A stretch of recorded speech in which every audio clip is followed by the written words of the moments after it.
Good morning, friends. Me, Dr. Anil Disle, working as a head of the admissions in Vidya Pratishthan's Kamal Nayan Bajaj Institute of Engineering and Technology, Baramati. माझ्याबरोबर माझी team आहे. Mister Rajaram Ambole, deputy head, doctor Nitin Jadhav, assistant coordinator first year, doctor Vishal Bhagwat, assistant coordinator direct second year, mister Shrinivas Shelge, assistant coordinator MTech. आजच्या व्हिडिओमध्ये आपण पूर्णपणे option form संदर्भातील गोष्टी cover केलेल्या आहेत. तर ह्या व्हिडिओमध्ये रजिस्ट्रेशन झाल्यानंतर पुढं काय, म्हणजे ऑप्शन फॉर्म कसे भरायचे, ऑप्शन्स कसे काढायचे, कट ऑफ आणि सीट मॅट्रिक्स म्हणजे काय असते, कॅप 1, 2, 3 आणि 4मध्ये यावर्षी जे CET सेलने बदल केलेत तेही बदल मी ह्या व्हिडिओमध्ये इन्क्लूड केलेले आहेत. ऑप्शन फॉर्म कसा भरायचा, कॉलेज आणि ब्रँच कशी निवडायची. व्हिडिओ थोडासा मोठा असणार आहे, परंतु ह्या व्हिडिओमध्ये मी छोट्या मोठ्या गोष्टी बऱ्यापैकी कव्हर करण्याचा प्रयत्न केला आहे. तर सर्वांना विनंती आहे की आपण हा पूर्ण व्हिडिओ पहा आणि हा पूर्ण व्हिडिओ पाहून झाल्यानंतरच ऑप्शन फॉर्मसाठी सुरू करा, जेणेकरून तुमचे बरेचसे डाऊट्स या व्हिडिओमध्ये क्लिअर होतील. तरी कॅप ॲक्टिव्हिटीचं शेड्यूल आहे 26-27चं. जे टिकमार्क केलेले आहेत ह्या ॲक्टिव्हिटी ऑलरेडी झालेल्या आहेत. त्यामध्ये online registration, uploading of required documents वगैरे झाले आहे. प्रोव्हिजनल मेरिट लिस्टही 22 तारखेला लागली होती. सबमिशन ऑफ ग्रीव्हन्सेस म्हणजे तुमच्या काही तक्रारी होत्या त्याही तुम्ही 23 ते 25 दरम्यान सबमिट केलेल्या आहेत. आता ह्या ज्या ॲक्टिव्हिटी आहेत 4 पासून 9पर्यंतच्या ह्या ॲक्टिव्हिटी पेंडिंग आहेत. त्यामधले ही ॲक्टिव्हिटी आहे display of final merit list, म्हणजे प्रोव्हिजनल मेरिट लिस्टनंतर विद्यार्थ्यांनी करेक्शन केल्यानंतर आता फायनल मेरिट लिस्ट लागणार आहे. त्या संध्याकाळी 5-6 वाजेपर्यंत होऊ शकते 27 जुलैला. त्यानंतर display of provisional category wise seat matrix. Seat matrix म्हणजे काय असते पुढं व्हिडिओमध्ये मी डिटेलमध्ये बोलल त्याविषयी. तरी पण सीट मॅट्रिक्स म्हणजे काय की ज्या काही जागा अवेलेबल आहेत त्यामध्ये कॅटेगरी वाईज डिस्ट्रीब्युशन कसं असणार आहे, म्हणजे NTला किती जागा असणार आहेत, OBCला किती जागा असणार आहेत, जनरलला किती जागा असणार आहेत, लेडीजला किती जागा असणार आहेत, याचं डिटेल डिस्क्रिप्शन तुम्हाला जे भेटतं त्याला सीट मॅट्रिक्स असं म्हटलं जातं. ते या संध्याकाळपर्यंत लागून जाईल. त्यानंतर online submission and confirmation of the option form, म्हणजे ऑप्शन फॉर्म ॲक्च्युअल फिलिंग हे उद्यापासून चालू होणार आहे आणि ही प्रोसेस 3 दिवस चालणार आहे. 28, 29 आणि 30 3 दिवस तुम्हाला दिलेला आहे option form cap round 1 fill up करण्यासाठी, म्हणजे तुमचे प्रेफरन्सेस फिलअप करण्यासाठी. त्यानंतर display of the provisional allotment of cap round 1, म्हणजे कॅप राऊंड 1 मध्ये तुम्ही जे प्रेफरन्सेस दिले होते त्यापैकी कुठला प्रेफरन्स तुम्हाला लागलेला आहे, ज्याला आपण रिझल्ट म्हणू. कॅप राऊंड 1चा रिझल्ट हा 2 ऑगस्टला लागणार आहे. तो तुम्हाला तुमच्या लॉगिनमध्ये दिसेल. आणि acceptance to the offered seat as per the allotment, म्हणजे तुम्हाला कॅप राऊंड 1मध्ये जी जागा भेटलेली आहे ती जागेवरती ॲडमिशन घ्यायचं का ती जागा होल्ड करून बुक करून कॅप राऊंड 2साठी ट्राय करायचा. याच्यासाठी परत 3 दिवस असणार आहेत, 3, 4 आणि 5. आणि reporting to the allotted institute, म्हणजे ज्या विद्यार्थ्यांना आपल्या मनासारखं कॉलेज कॅप राऊंड 1मध्येच मिळालेलं असेल ते 3, 4 आणि 5 ह्या 3 दिवशी ॲडमिशनही घेऊ शकतात. तर सर्वसाधारण हा कॅप राऊंड 1 जो आहे हा 28 तारखेपासून 5 तारखेपर्यंत चालणार आहे. म्हणजे त्यामध्ये कॅप राऊंड 1ची ऑप्शन फॉर्म भरणं असेल, कॅप राऊंड 1चा रिझल्ट असेल, कॅप राऊंड 1चं सीट ॲक्सेप्टन्स असेल, म्हणजे ॲडमिशन घ्यायचं का कॅप राऊंड 2ला जायचं, आणि ॲडमिशन पण त्यामध्ये इन्क्लूड होतात. 3, 4 आणि 5 ह्या तारखेच्या दरम्यान तुम्ही जर सॅटिस्फाय असताल कॅप राऊंड 1मध्ये मिळालेल्या ऑप्शनला तर तुम्ही ॲडमिशनही घेऊ शकता. अशाच प्रकारे कॅप राऊंड 2 असणार आहे, तो 7 ऑगस्टपासून 17 ऑगस्टपर्यंत चालणार आहे. कॅप राऊंड 3 जो आहे तो 19 ऑगस्टपासून 27 ऑगस्टपर्यंत चालणार आहे. आणि कॅप राऊंड 4 हा 29 ऑगस्टपासून 7 सप्टेंबरपर्यंत चालणार आहे, म्हणजे 4 कॅप राऊंडचा एंडिंग 7 सप्टेंबरला होणार आहे. या ज्या स्लाईड्स आहेत ह्या स्लाईड्सचा तुम्हाला जर आवश्यक वाटलं तर तुम्ही स्क्रीनशॉटही घेऊ शकता. You can take the screenshots of the required activities. Seat distribution कसं असतं तर जनरली जी एक ब्रँच असते, एक ब्रँच ही 60 विद्यार्थ्यांची असते. जनरली इंजिनिअरिंगच्या जागा ह्या 60च्या पटीमध्ये असतात, म्हणजे एक फुल इनटेक म्हणजे 60चा असतो, डबल इनटेक हा 120चा असतो आणि त्या प्रमाणामध्ये जागा वाढत जातात. तर एक ब्रँच 60ची असते 100% आपण ज्याला कोटा म्हणू. तर ह्या 60 जागांचं डिस्ट्रीब्युशन कसं असतं, म्हणजे category wise, management, against cap, JEE यांना ह्याचं डिस्ट्रीब्युशन कसं होतं. तर ह्या 60 ज्या जागा आहेत ह्यातल्या 80% जागा, म्हणजे 60च्या 80% म्हणजे 48 जागा ह्या कॅपमधनं भरल्या जातात. कॅप राऊंड 1, 2, 3, 4 ह्या कॅप राऊंडमधनं ह्या 48 जागा भरल्या जातात, ज्याला आपण कॅप राऊंड सीट्स म्हणतो. आणि 60 मधल्या 20% जागा म्हणजे 12 जागा ह्या मॅनेजमेंटमधनं भरल्या जातात. म्हणजे 60चं डिस्ट्रीब्युशन कसं असतं, 20% कोटा हा मॅनेजमेंटचा असतो आणि 80% कोटा हा गव्हर्नमेंटचा असतो, ज्याला कॅपराऊंड म्हणतात. म्हणजे 48 जागा कॅपराऊंडमधनं भरल्या जाणार आणि 12 जागा ह्या मॅनेजमेंटमधनं भरल्या जाणार. मॅनेजमेंटमधल्या जागा जनरली CETच्या बेसवरच भरतात. म्हणजे बरेचसे कॉलेज CETवाल्यांनाच प्रेफरन्स देतात. जनरली JEEवाल्यांना मॅनेजमेंटमध्ये जास्त प्रेफरन्स भेटत नाही. JEEवालेही घेऊ शकतात, परंतु बरेचसे कॉलेज किंवा गव्हर्नमेंटच्या नॉर्म्सनुसार CETवाल्यांना थोडंसं प्राधान्य दिलं जातं. आणि तुम्ही जर मॅनेजमेंटमधनं घेतलं तर नो एनी फीस कन्सेशन, म्हणजे तुम्हाला कुठल्याही प्रकारची स्कॉलरशिप भेटणार नाही. तुम्ही कुठल्याही कॅटेगरीचे असू द्या, SC असू द्या, ST असू द्या, NT असू द्या, OBC असू द्या, तुम्हाला कुठल्याही प्रकारचं फीज कन्सेशन भेटणार नाही. आणि बरेचसे कॉलेज काय करतात, हे ज्या 20% जागा आहेत, 12 जागा, ह्या 12 जागा सरेंडर करतात गव्हर्नमेंटला. आपण आपल्या कॉलेजचं उदाहरण बघितलं तर आपल्याकडे civil, mechanical, electrical, ENTC, IT यांना आपण जागा ठेवलेल्या नाहीत. ह्या 12 जागा ज्या आहेत, ह्या 12 जागा आपण इकडं मर्ज केलेल्या आहेत, म्हणजे गव्हर्नमेंटला. जनरली गव्हर्नमेंट कोट्यातनं जर विद्यार्थी आला तर त्याला पूर्णपणे फीस कन्सेशन कॅटेगरीनुसार भेटतं. त्याच्यामुळे आपण काय केलेलं आहे की मेकॅनिकल, इलेक्ट्रिकल, सिव्हिल, ENTC आणि IT विद्याप्रतिष्ठानचं सांगतोय मी एक्झाम्पल, आपण ह्या जागा सरेंडर केलेल्या आहेत, गव्हर्नमेंटला जमा केलेल्या आहेत. ह्या जमा करताना या प्रपोर्शनमध्ये जनरली जमा करतात. म्हणजे काही कॉलेज काय करतं की 12ची 12 जागा ठेवतं, काही कॉलेज 9 जागा ठेवतं, काही कॉलेज 6 जागा ठेवतं, काही कॉलेज 3 जागा ठेवतं, काही कॉलेज 0 जागा ठेवतं. 0%, 25%, 50%, 75% आणि 12 म्हणजे 100%. तर ह्या प्रमाणामध्ये ते जागाचं सरेंडर असतं. ह्या ज्या 80% जागा असतात, म्हणजे 48 जागा ज्या असतात, ह्या 48 जागामधल्या 65% जागा ह्या CETमधनं भरल्या जातात, प्युअरली CETच्या स्कोअरवरती. PCMचा जो स्कोअर आहे CETचा, म्हणजे 48 जागापैकी 39 जागा ह्या CETमधनं भरल्या जातात आणि 15% म्हणजे 9 जागा ह्या JEEमधनं भरल्या जातात. त्याला AI सीट्स म्हणजे किंवा ऑल इंडिया सीट्स असं म्हटलं जातं. म्हणजे 39 आणि 9 48 आणि ह्या 12, 48 आणि 12 60 असं जनरली डिस्ट्रीब्युशन असतं. हा जो JEEचा कोटा आहे हा जनरली गव्हर्नमेंट कॉलेजला नसतो. गव्हर्नमेंट कॉलेज 48ची 48 जागा, टोटल 60च्या 60 जागा ह्या कॅपराऊंडमधनंच भरतं आणि CETमधनंच भरतं. तर ह्या ज्या JEEचा कोटा आहे हा जनरली गव्हर्नमेंट कॉलेजला नसतो. गव्हर्नमेंट कॉलेजला पूर्ण ज्या सीट्स असतात त्या SL सीट्स असतात, त्याला स्टेट लेवल सीट्स म्हणतात. म्हणजे त्यामध्ये हा मॅनेजमेंटचा पण कोटा येत नाही गव्हर्नमेंटमध्ये आणि AI पण कोटा येत नाही. पूर्णची पूर्ण 60 जागा ह्या CETवरनं भरल्या जातात. ह्या ज्या 65% जागा असतात, ह्या 65% जागामधल्या म्हणजे 39 ज्या जागा आहेत कॅपराऊंडमध्ये जनरली प्रायव्हेट कॉलेजमध्ये ज्या भरल्या जातात, त्यामध्ये एक जागा डिफेन्सला जाते, एक जागा फिजिकली हँडिकॅप म्हणजे पर्सन्स विथ डिसॅबिलिटी PWDसाठी जाते आणि उरलेल्या जागामध्ये 70% जागा ह्या HUमधनं भरल्या जातात. HU म्हणजे काय असते, होम युनिव्हर्सिटी, आणि 30% जागा ह्या OHUमधनं. OHU म्हणजे अदर दॅन होम युनिव्हर्सिटी. म्हणजे 65%तल्या ज्या 39 जागा आहेत त्या 39ल्या 70% जागा ह्या HUवाल्यांना असतात. 70% म्हणजे किती जागा, 26 जागा. आणि 39मधल्या 30% जागा ह्या OHUला असतात. OHUला किती जागा असतात, 11 जागा. HU आणि OHU म्हणजे काय असतं, HU म्हणजे होम युनिव्हर्सिटी आणि OHU म्हणजे अदर दॅन होम युनिव्हर्सिटी.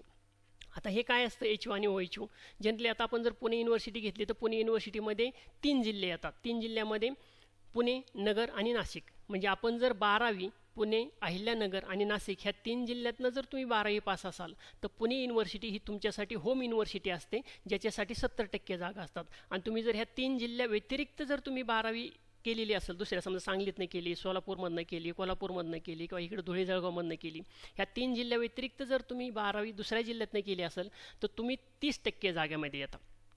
तर HU म्हणजे होम युनिव्हर्सिटी, त्या युनिव्हर्सिटीच्या अंडर जे जिल्हे येतात त्या जिल्ह्यातनं 12वी केली तर तुम्ही त्या युनिव्हर्सिटीसाठी होम युनिव्हर्सिटीमध्ये जाता आणि 30% म्हणजे अदर दॅन होम युनिव्हर्सिटी बाकीच्या जिल्ह्यांसाठी. समजा तुम्ही सातारामधनं 12वी केली असेल तर शिवाजी युनिव्हर्सिटी ही तुमची होम युनिव्हर्सिटी झाली आणि सावित्रीबाई फुले युनिव्हर्सिटी ही तुमची अदर दॅन होम युनिव्हर्सिटी झाली. तर होम युनिव्हर्सिटीसाठी 70% म्हणजे 26 जागा आणि अदर दॅन होम युनिव्हर्सिटीसाठी 30% जागा असतात, म्हणजे 11 जागा.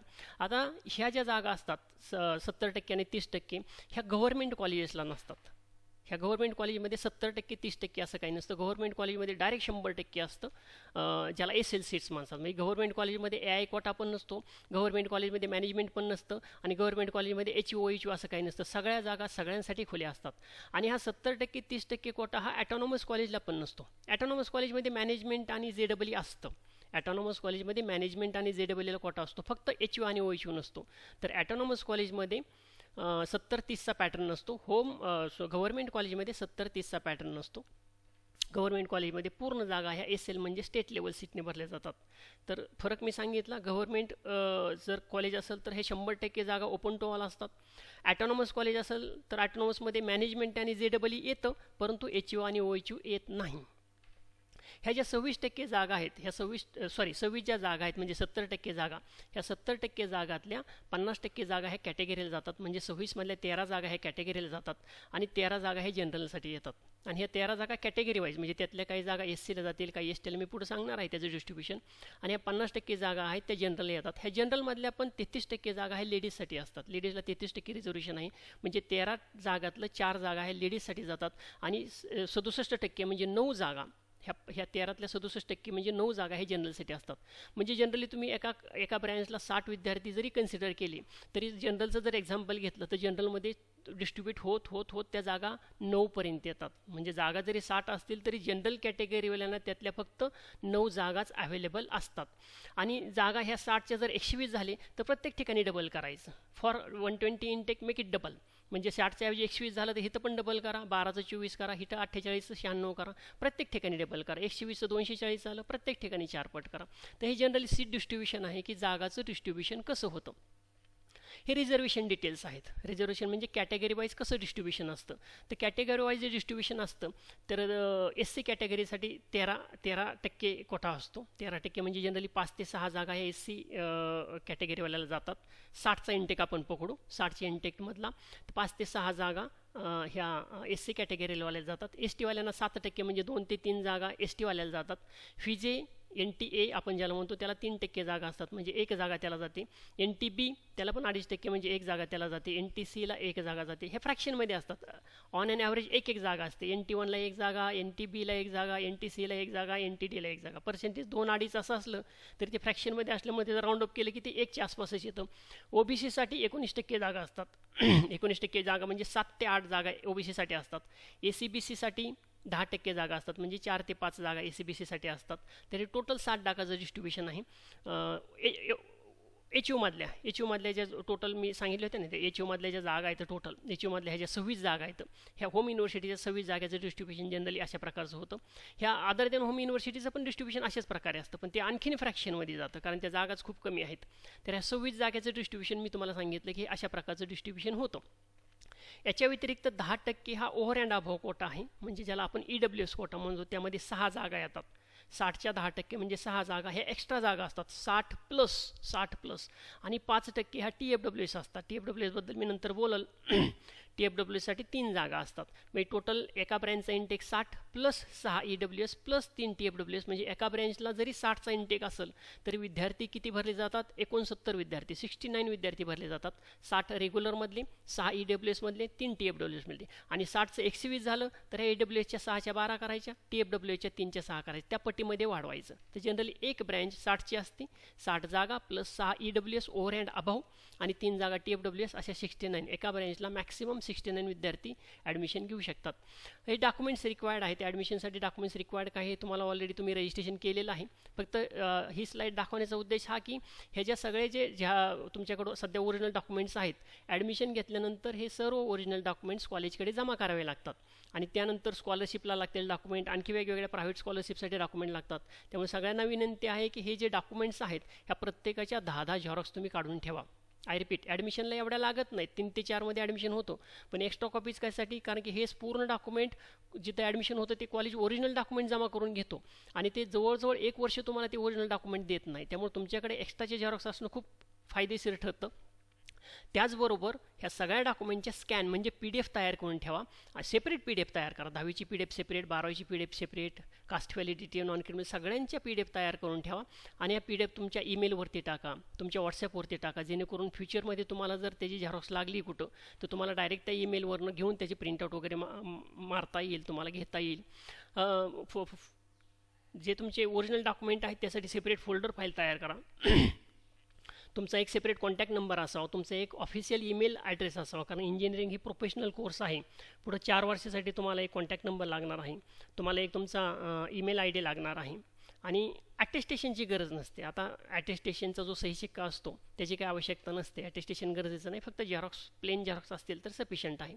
हे सीट मॅट्रिक्स आहे जे आज संध्याकाळी लागणार आहे ग्रुपवरती, सी ई टीच्या वेबसाईटवरती तुम्हाला सीट मॅट्रिक्स दिसणार आहे. सीट मॅट्रिक्स म्हणजे काय असतं तर कॅटेगरी वाईज जागांचं डिस्ट्रीब्युशन. मी तुम्हाला सांगितलं की जनरली एच यूसाठी 26 ते 27 जागा येतात, तर ह्या 27 जागांचं डिस्ट्रीब्युशन. ओ एच यूसाठी एक 10 जागा असतात, एक फिजिकल हँडिकॅपसाठी आणि एक जागा असते ती डिफेन्ससाठी. म्हणजे हे टोटल जे 39 जागा आहे, 27 37 38 39 जागा आहेत. 39 मी सांगितले तुम्हाला, 39 सी ई टीतनं भरल्या जातात आणि 9 जागा ह्या JEE भरल्या जातात.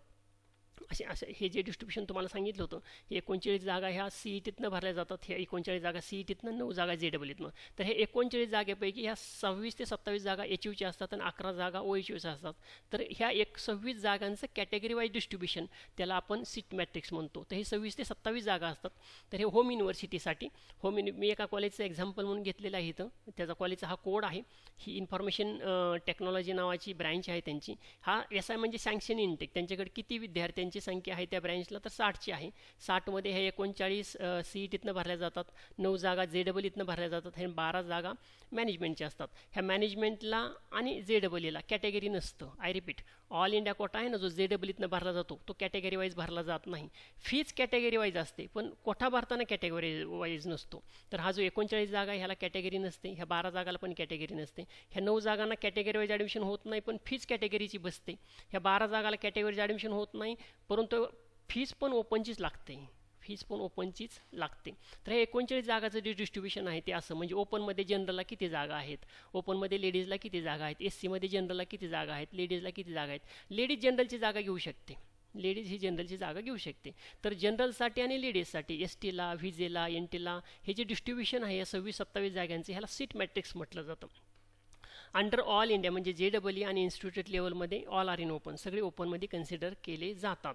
हे सीट मॅट्रिक्स आहे ॲटोनॉमस. आपण आपल्या कॉलेजचं घेतलेलं आहे विद्याप्रतिष्ठानचं ॲटोनॉमसमध्ये बघितलं तर इथं बघा तुम्हाला ह्या कॉलेजला बघा इथं HU आणि OHU दिसतंय, होम युनिव्हर्सिटी आणि अदर दॅन होम युनिव्हर्सिटी दिसतंय. तसं इथं दिसत नाही. इथं काय दिसतंय आपल्याला स्टेट लेवल सीट्स, म्हणजे इथं HU OHU नसतं, डायरेक्ट ह्या जेवढ्या काही जागा असतील ह्या जागांचं डिस्ट्रीब्युशन तुम्हाला दिसतं. आपण आपल्या कॉलेजचा हा मेकॅनिकल इंजिनिअरिंगचा घेतला आहे. टोटल सायन्स इन इनटेक 60 आहे आणि MS सीट 51 आहेत, ऑल इंडिया सीट 9 आहेत. आता ही 51 का झाल्या कारण मॅनेजमेंटला आपण 12 जागा दिलेल्या नाहीत, त्यामुळे त्या 12 जागा पण इकडे कन्व्हर्ट झाल्या. 39 आणि 12 हा तुमचा टोटल झाला 39, 40, 41 आणि 51. हा 51 कोटा आला. इथं मॅनेजमेंटला सीट्स नाहीत बघा मेकॅनिकल, त्यामुळे ह्या 12 जागा आपण कुठं कन्सिडर केल्या, कॅपमध्ये कन्सिडर केल्या. तर हे 46, 46, 49 आणि 51 एखादी एक्स्ट्रा जागा असते इथं. ऑर्फनला वगैरे गेलेली बघा, इथे ऑर्फनला गेली, अनाथ विद्यार्थ्यांसाठी एक जागा गेली. तर ह्याचं टोटल डिस्ट्रीब्युशन केलं तर 46, 2, 48, 49, 50 आणि 51. हे 51 जागांचं कॅटेगरी वाईज डिस्ट्रीब्युशन इथं दिलेलं आहे. हे ट्युशन फी वेवर स्कीम म्हणजे काय असतं, TFWS. आपण हे ऐकलं असेल की TFWS नावाची एक स्कीम असते जी ओव्हर अँड अबव्ह कोटा असतो. 60+3 हा TFWSचा कोटा असतो. TFWS म्हणजे काय असतं तर एका ब्रँचसाठी प्रति 60 विद्यार्थी 3 जागा ह्या TFWSसाठी असतात. म्हणजे 3 जागा ह्या TFWSमधनं भरल्या जातात. ह्या जागा 60 व्यतिरिक्त असतात, म्हणजे 60च्या आतमध्ये नसतात. 60+3 ह्या TFWSच्या जागा असतात, म्हणजे 5%. 60च्या ऐवजी 120 झालं तर 3च्या जागा 6 होणार त्या. या जागा फक्त महाराष्ट्रीयन विद्यार्थ्यांसाठीच असतात. आय रिपीट, ह्या जागा फक्त महाराष्ट्रीयन विद्यार्थ्यांसाठीच असतात आणि त्यासाठी फक्त CETचेच मार्क्स कन्सिडर केले जातात. JEEवरती JEEच्या मार्क्सवरती TFWSचा कोटा भरला जात नाही. हा कोटा फक्त महाराष्ट्रातल्या विद्यार्थ्यांसाठी असतो आणि त्यासाठी फक्त CETचेच मार्क्स कन्सिडर केले जातात. यासाठी पालकांचे मागील वर्षाचे उत्पन्न म्हणजे 25-26चे उत्पन्न 8 लाखांपेक्षा कमी पाहिजे. आय रिपीट, उत्पन्न 8 लाखापेक्षा कमी पाहिजे. नॉन क्रिमिलेअरवरती भरला जात नाही. नाही तर तुम्ही म्हणताल माझं उत्पन्न 8 लाखाच्या पुढे पण माझ्याकडे नॉन क्रिमिलेअर आहे, मी अप्लाय करू का TFWSला, तर नाही. या ठिकाणी नॉन क्रिमिलेअर चालत नाही. या ठिकाणी उत्पन्न क्लिअरली 8 लाखाच्या कमीच पाहिजे. TFWSच्या कोट्यामधून ॲडमिशन झाल्यास सदर विद्यार्थ्याची पूर्ण ट्युशन फी माफ होते. म्हणजे समजा एका कॉलेजची फी आपण 1 लाख पकडू तर 1 लाखामध्ये जवळजवळ 80 ते 85 हजार ही ट्युशन फी असते. 1 लाख जी फी आहे, आपण जस्ट एन एक्झाम्पल एका कॉलेजचं पकडू की एका कॉलेजची फी समजा 1 लाख आहे, तर 1 लाखामध्ये जवळजवळ 85 हजार ही ट्युशन फी असते आणि त्या विद्यार्थ्यांची 85 हजार जर TFWSची जागा भेटली तर 85 हजार ही माफ होते. मग ही 85,000 माफ होण्यासाठी काय पाहिजे, तर 60+3 ज्या जागा आहेत, 3 म्हणजे एक्स्ट्राच्या ज्या जागा आहेत, म्हणजे ह्या 63 विद्यार्थ्यांमध्ये तुमचा CETचा स्कोअर टॉपला पाहिजे. CETचा स्कोअर टॉपला पाहिजे म्हणजे 63 विद्यार्थ्यांमधले पहिले 3, असे पहिले 3 कोणते, तर त्यांचं उत्पन्न 8 लाखापेक्षा कमी आहे. तर अशा मुलांची ही, आणि महत्त्वाचं म्हणजे ही स्कीम कधीच रद्द होत नाही. म्हणजे कसं होतं की समजा फॉर एक्झाम्पल आपण एक कंडिशन पकडू की TFWSमधनं मला ॲडमिशन भेटले आणि माझा रिझल्ट समजा निगेटिव्ह आला, मी नापास झालो, तर माझी स्कीम रद्द होते का? नाही. जोपर्यंत तुम्ही इंजिनिअरिंगला आहेत तोपर्यंत ही स्कीम चालूच राहते. तुमचा विषय एखादा बॅक असेल, तुम्ही एखाद्या वर्षी घरीच थांबलात तरी ही स्कीम रद्द होत नाही. 4ही वर्षी ही स्कीम तुम्हाला लागते. तुम्हाला कुठल्याही प्रकारची ट्युशन फी भरावी लागत नाही. फक्त यामध्ये काय आहे की तुमचा स्कोअर टॉपचा असायला पाहिजे. 63 विद्यार्थ्यांमध्ये तुम्ही टॉपचे 3 असायला पाहिजे आणि त्या 3चं कसं आहे की त्यांचं उत्पन्न 8 लाखापेक्षा कमी असायला पाहिजे. आता याच्यामध्ये प्रॉब्लेम काय आहे याचा TFWSचा, की ज्या विद्यार्थ्यांचे ॲडमिशन TFWS होते त्यांना सेकंड इयरमध्ये ब्रँच किंवा कॉलेज चेंज करता येत नाही. तुम्ही बऱ्याच वेळा ऐकलं असेल की सेकंड इयरला गेल्यानंतर बरेचसे जण कॉलेज चेंज करतात किंवा ब्रँच चेंज करतात. तर ब्रँच आणि कॉलेज चेंज करण्याचा अधिकार किंवा ऑप्शन्स ह्या TFWS वाल्यांकडे नसतं, आणि सेम ऑप्शन्स हा EWS वाल्यांकडे पण नसतो. तुमचं ॲडमिशन जर EWSमधनं झालं तर सेकंड इयरला तुम्हालाही कॉलेज आणि ब्रँच चेंज करता येत नाही, कारण की ह्या 60च्या व्यतिरिक्त जागा आहेत. 60च्या आतमध्ये जे येतात ना त्यांना कॉलेज ब्रँच चेंज करायची असेल तर करू शकता, ऑप्शन असतात. पण 60च्या व्यतिरिक्त एक्स्ट्रा ज्या जागा असतात त्या जागांसाठी हा ऑप्शन अवेलेबल नसतो. कुठला ऑप्शन अवेलेबल नसतो? सेकंड इयरला गेल्यानंतर कॉलेज चेंज करायचं किंवा ब्रँच चेंज करायची हा TFWS वाल्यांना ऑप्शन नसतो. आम्ही असं सजेस्ट करतो की SC ST NT वाल्यांनी शक्यतो TFWSचं ऑप्शन भरू नये. का? कारण SC ST NT वाल्यांना ऑलरेडीच फी माफ आहे. ऑलरेडी तुमचं तुम्हाला ट्युशन फी, SC वाल्यांना तर ट्युशन फी बरोबर, SC ST वाल्यांना ट्युशन फी बरोबर डेव्हलपमेंट फी पण माफ आहे. त्यामुळे आम्ही असं सजेस्ट करतो की जनरली SC ST NT वाल्यांनी शक्यतो TFWSसाठी जाऊ नये. त्याचप्रमाणे गर्ल्स कॅन्डिडेट म्हणजे मुली आहेत त्यांनी पण TFWSसाठी येस करू नये. का? कारण मुलींना पण शिक्षण माफच झालेलं आहे. पूर्ण ट्युशन फी गव्हर्नमेंटने मुलींना माफ केलेली आहे.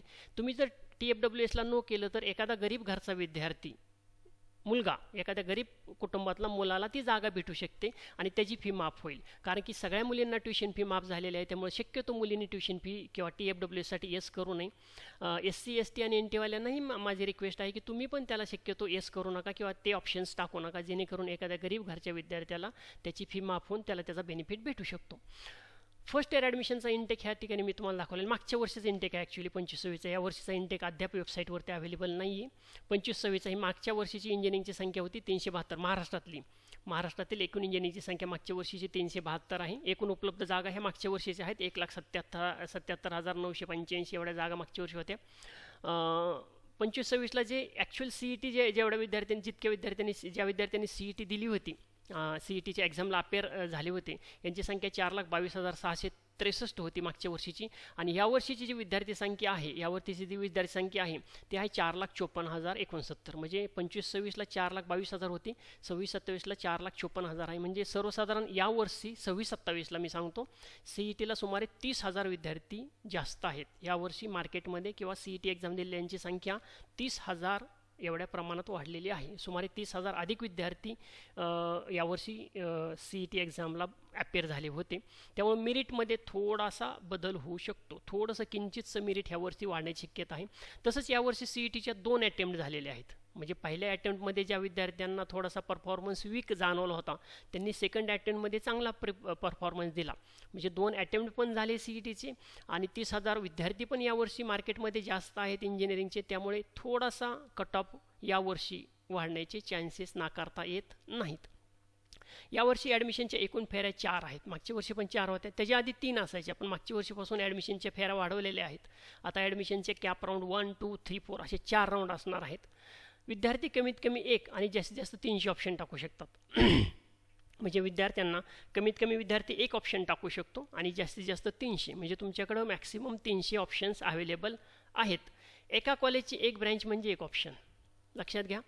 एक कॉलेज म्हणजे 1 ऑप्शन नसतं, एका कॉलेजची 1 ब्रँच म्हणजे 1 ऑप्शन. आता आपण विद्याप्रतिष्ठान जर एक्झाम घेतलं तर आपल्याकडे 7 ब्रँचेस आहेत. मग 7 ब्रँचेसचे 7 ऑप्शन झाले. असे किती तुम्ही ऑप्शन्स टाकू शकता? टोटल 300. एका कॉलेजची 1 ब्रँच म्हणजे 1 ऑप्शन. एक कॉलेज म्हणजे 1 ऑप्शन नाही. आता आपल्याकडे समजा civil, mechanical, electrical, ENTC, IT, computer, AIDS असे 7 ब्रँच आहेत.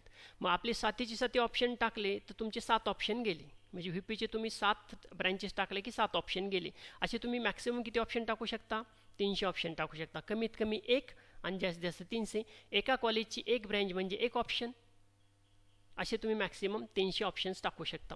आता आपण ऑप्शन फॉर्मबद्दल थोडंसं बोलू. प्रवेशाची पहिली फेरी ज्याला कॅप राऊंड 1 म्हणतो, जी साधारणतः 28 तारखेपासून 5 ऑगस्टच्या दरम्यान राहणार आहे. तर ज्या विद्यार्थ्यांचे आता हे पहिल्या फेरीमध्ये ऑप्शन फॉर्म भरताना कोण भरू शकतो, कुठले विद्यार्थी ऑप्शन भरू शकतात, तर ज्या विद्यार्थ्यांचे नाव फायनल मेरिट लिस्टमध्ये आलेले आहे असे विद्यार्थी कॅप राऊंड 1 साठी पात्र असतात. म्हणजे आज संध्याकाळी एक मेरिट लिस्ट लागणार आहे ज्याला आपण फायनल मेरिट लिस्ट म्हणणार आहे. आणि ज्या ज्या विद्यार्थ्यांना फायनल मेरिट लिस्ट दिसणार आहे त्यांच्या लॉगिनमध्ये किंवा तुमचा EN नंबर आणि बर्थ डेट टाकून फायनल मेरिट लिस्टमध्ये ज्या विद्यार्थ्यांची नावे इन्क्लुडेड आहेत असे सर्व विद्यार्थी कॅप राऊंड 1 मध्ये पार्टिसिपेट करू शकतात. विद्यार्थ्यांना त्यांच्या लॉगिनमधूनच ऑप्शन फॉर्म भरायचा असतो. म्हणजे ऑप्शन फॉर्म भरण्यासाठी स्क्रुटिनी सेंटरला जाण्याची आवश्यकता नाही. विद्यार्थी त्यांच्या लॉगिन इथून पुढं स्क्रुटिनी सेंटरचं रिस्पॉन्सिबिलिटी किंवा जबाबदारी बऱ्यापैकी संपलेली आहे. फक्त तुमचे काही पेंडिंग डॉक्युमेंट्स असतील ते डॉक्युमेंट्स अपलोड करण्यासाठीच फक्त जनरली स्क्रुटिनी सेंटर अवेलेबल असतात. काही काही स्क्रुटिनी सेंटर म्हणजे आपलं कॉलेज पण आपण विद्यार्थ्यांना ऑप्शन फॉर्म भरण्यासाठी मदत करतो, पण स्क्रुटिनी सेंटरची ती जबाबदारी नाही. इथून पुढचे बऱ्यापैकी जे काही ॲक्टिव्हिटीज असणार आहेत हे विद्यार्थी स्वतःच्या लॉगिनमधूनच करू शकतात. तर विद्यार्थ्यांना त्यांच्या लॉगिन मधूनच ऑप्शन फॉर्म भरायचा असतो. फॉर्म भरल्यानंतर तो कन्फर्म करावा लागतो आणि शेवटी त्याची प्रिंटआउट काढावं लागते.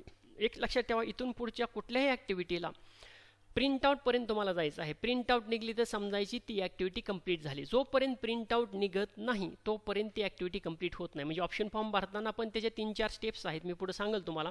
त्या 4 स्टेप कंप्लीट झाल्या असं कधी समजायचं, तर तुम्हाला त्याची प्रिंट निघली पाहिजे. प्रिंट निघली तर समजायचं तुमचं तो पर्टिक्युलर ऑप्शन फॉर्म फिलिंग एंडपर्यंत गेलेला आहे. ऑप्शन फॉर्म भरल्यानंतर शेवटच्या स्टेपला तुम्हाला तुमचा पासवर्ड आणि नंतर तुमचा जो रजिस्टर्ड कॉन्टॅक्ट नंबर आहे त्याच्यावरती OTP येतो आणि OTP येऊन कन्फर्म केल्यानंतर OTP सबमिट केल्यानंतरच तुमचा ऑप्शन फॉर्म कंप्लीट होतो. तर ऑप्शन फॉर्म भरल्यानंतर शेवटच्या स्टेपला तुम्हाला तुमचा पासवर्ड टाकायचा आहे, CET सेलला जो तुमचा पासवर्ड आहे तो, आणि नंतर तुम्हाला OTP जनरेट होईल. तो OTP टाकल्यानंतर तुमचा फॉर्म कन्फर्म होईल.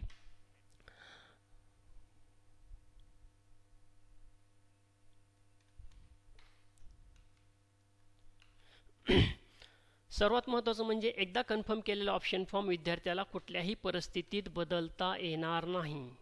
परत मी रिपीट करतो, ही गोष्ट खूप महत्त्वाची आहे. विद्यार्थी काय करतात, घाईघाईत ऑप्शन फॉर्म भरतात, OTP पण टाकून देतात आणि OTP टाकल्यानंतर त्यांना वाटतं की अरे आपण फॉर्ममध्ये काहीतरी गडबड केलेली आहे, काहीतरी खालचा ऑप्शन वरचं ऑप्शन खाली झालेलं आहे.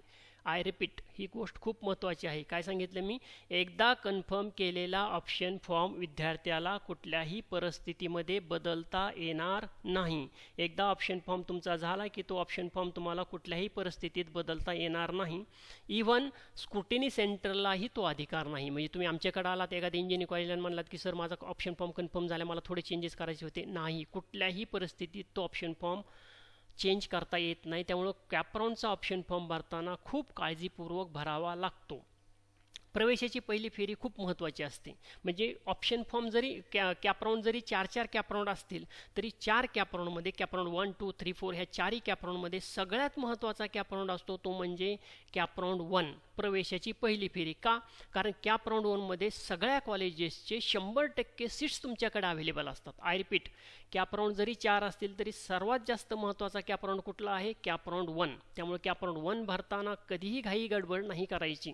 कॅप राऊंड 1 मध्ये सगळ्या कॉलेजेसच्या 100% सीट्स तुमच्यासाठी अवेलेबल असतात आणि नामांकित कॉलेजेसच्या 90 ते 95% सीट्स कॅप 1 मध्येच कंप्लीट केल्या जातात. म्हणजे रेप्युटेड जे कॉलेज आहेत, टियर 1 मधले जे आहेत, टियर 2 मधले जे कॉलेज आहेत, त्यांचे मॅक्सिमम सीट्स ह्या कॅप राऊंड 1 मध्ये फुल केल्या जातात.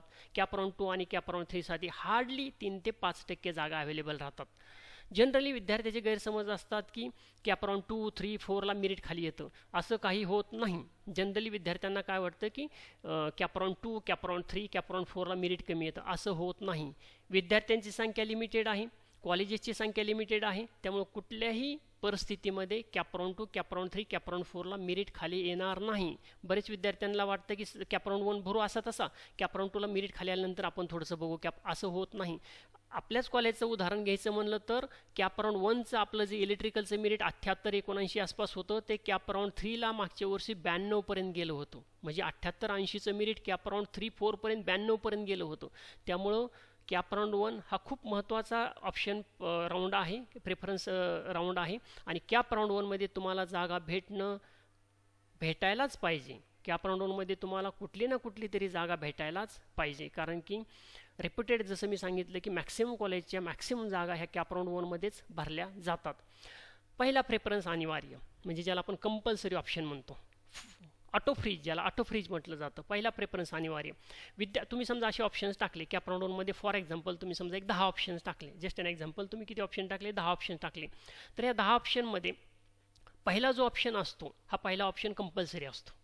कारण की समजा तुम्हाला सेकंड नंबरचा ऑप्शन लागला समजा कॅप राऊंड 1मध्ये, तर कॅप राऊंड 2मध्ये तुम्हाला पहिल्या ऑप्शनसाठी खेळता येऊ शकतं. किंवा तुम्हाला समजा 7 नंबरचा ऑप्शन लागला तर कॅप राऊंड 2मध्ये तुम्ही वरच्या ऑप्शनसाठी खेळू शकता, ट्राय करू शकता.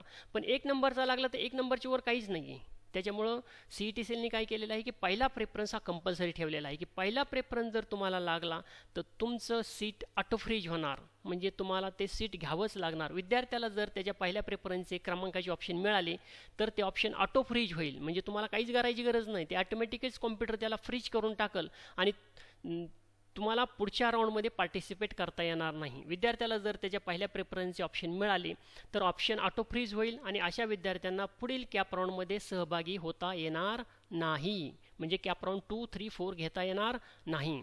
1 नंबरचे ऑप्शन हे कंपल्सरी असते, ते तुम्हाला घ्यावंच लागतं आणि ते मिळाल्यास तुम्हाला त्याच कॉलेजला आणि मिळालेल्या त्याच ब्रँचला प्रवेश घेणं कंपल्सरी अनिवार्य असतं.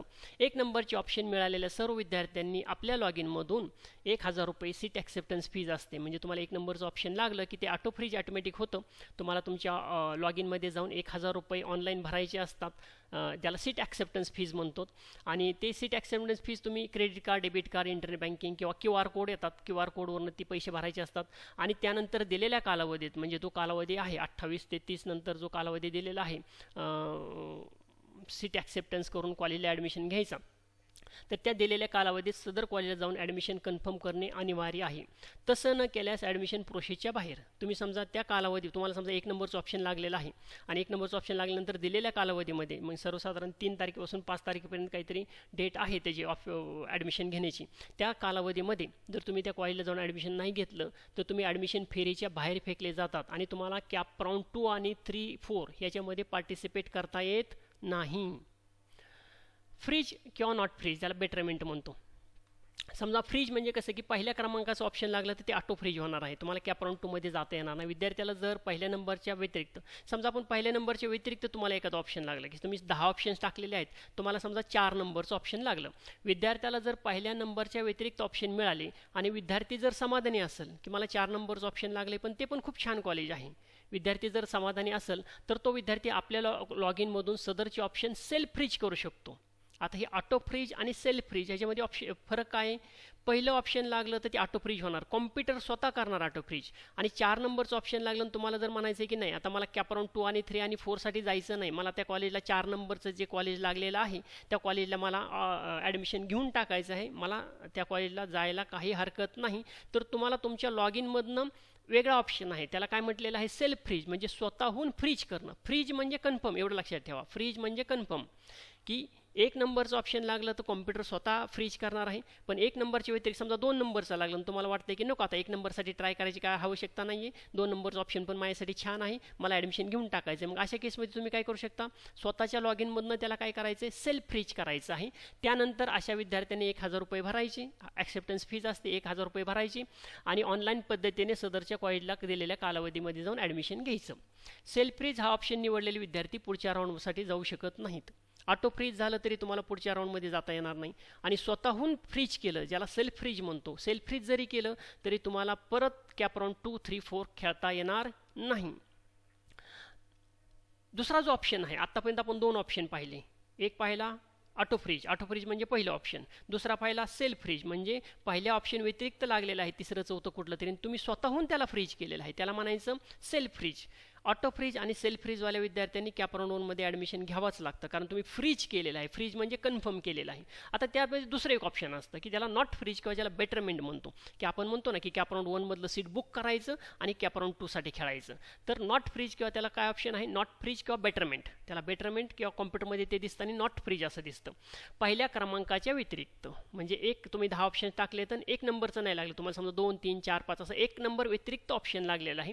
तर ज्या विद्यार्थ्यांना पहिल्या क्रमांकाच्या व्यतिरिक्त ऑप्शन मिळालेले आहे असे विद्यार्थी मिळालेली सीट बुक करू शकतात. बुकला काय म्हटलं जातं, कॉम्प्युटर काय म्हणतं बुकला, त्याला नॉट फ्रीज किंवा बेटरमेंट असं ऑप्शन येतं कॉम्प्युटरवरती. तुमच्या लॉगिनमध्ये बुक असा शब्द येत नाही, तर काय ऑप्शन येतो, नॉट फ्रीज किंवा बेटरमेंट करून ज्या विद्यार्थ्यांना पहिल्या क्रमांकाच्या व्यतिरिक्त ऑप्शन मिळालेले आहे असे विद्यार्थी मिळालेली सीट बुक करून दुसऱ्या कॅप राऊंडसाठी आणखीन चांगले कॉलेज किंवा ब्रँच मिळवण्यासाठी अर्ज करू शकतात.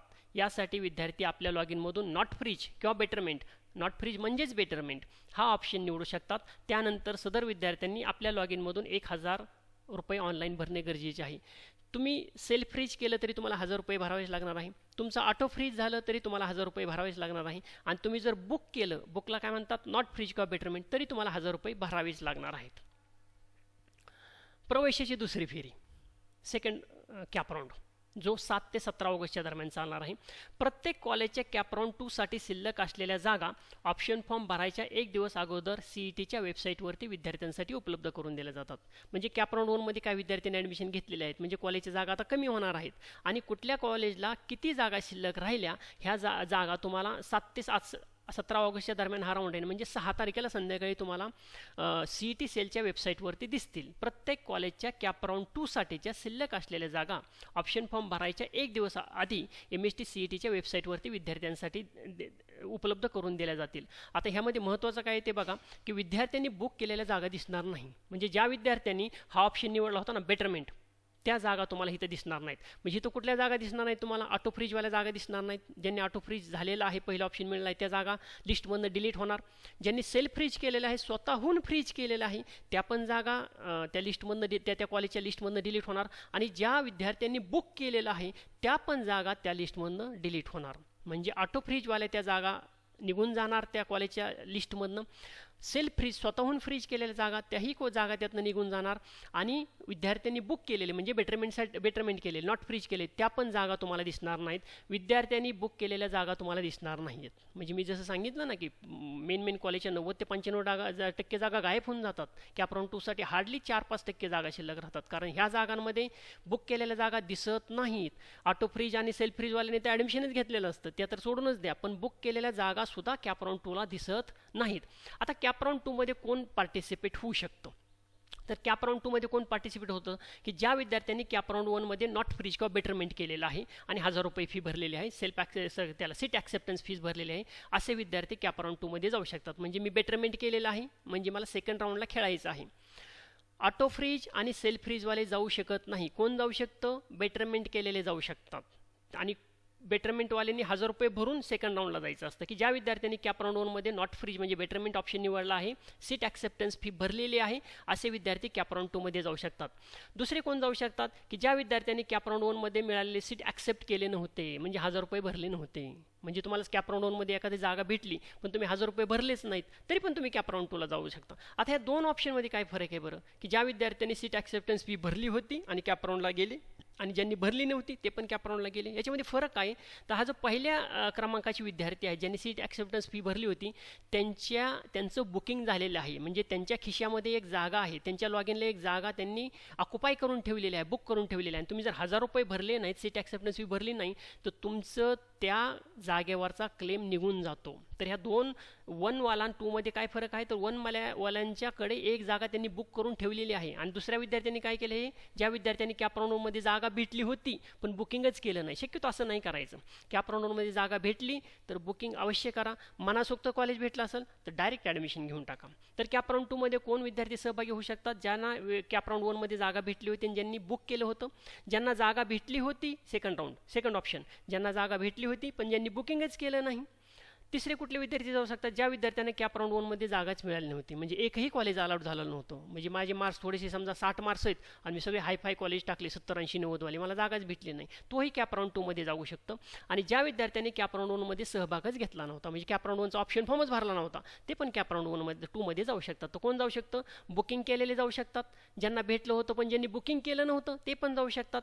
ज्या विद्यार्थ्यांनी कॅप राऊंड 1मध्ये ज्याला एकही कॉलेज भेटलं नव्हतं ते पण कॅप राऊंड 2मध्ये जाऊ शकतात. आणि ज्या विद्यार्थ्यांनी कॅप राऊंड 1चा ऑप्शन फॉर्मच भरला नव्हता ते पण कॅप राऊंड 2मध्ये जाऊ शकतात. ऑटो फ्रीज, सेल्फ फ्रीजवाले सेकंड राऊंडला जाऊ शकत नाहीत. ऑटो फ्रीज आणि सेल्फ फ्रीजवाल्यांनी ॲडमिशन घ्यायचं असतं कॅप राऊंड 1मध्येच. विद्यार्थी डायरेक्ट कॅप राऊंड 2, 3 किंवा 4मध्ये सहभागी होऊ शकतात. म्हणजे असं काही नाही की कॅप राऊंड 2ला जायचं असेल की कॅप राऊंड 1चा ऑप्शन फॉर्म भरलाच पाहिजे. विद्यार्थी डायरेक्ट कॅप राऊंड 2चा ऑप्शन फॉर्म भरू शकतात. 1 आणि 2 न भरता डायरेक्ट 3 भरू शकतात, परंतु असं करायचं नाही. पण ते ऑप्शन फॉर्म भरू शकतात, ऑप्शन्स आहेत त्यांच्यासाठी.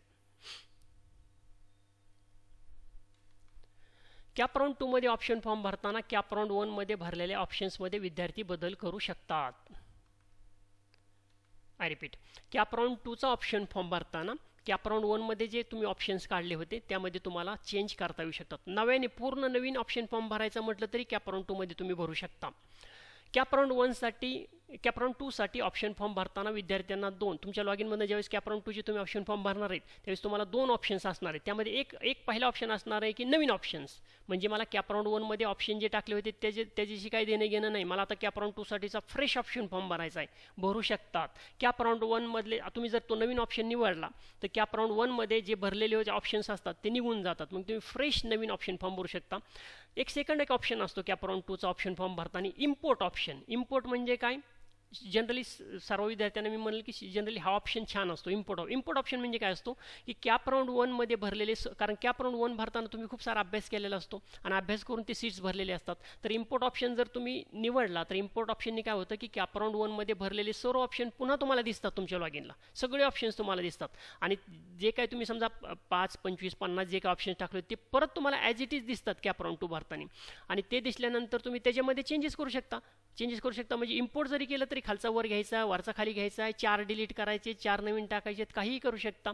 कॅप राऊंड 1मध्ये भरलेले सर्व ऑप्शन पुन्हा येतात आणि त्यामध्ये तुम्ही हवे असलेले बदल करू शकता. जसे की काही ऑप्शन डिलीट करा, काही नवीन टाका, त्याचा प्रेफरन्स बदला, खालचं वर घ्या, वरचं खाली करा, काही पण. म्हणजे सेकंड राऊंडचा ऑप्शन फॉर्म भरण्यासाठी तुम्हाला 2 ऑप्शन असतात तुमच्या लॉगिनमध्ये. एक तर माझे कॅप राऊंड 1चे सगळे डिलीट कर आणि मला नवीन ऑप्शन फॉर्म भरायचा आहे, फ्रेश ऑप्शन फॉर्म भरायचा आहे, भरू शकता.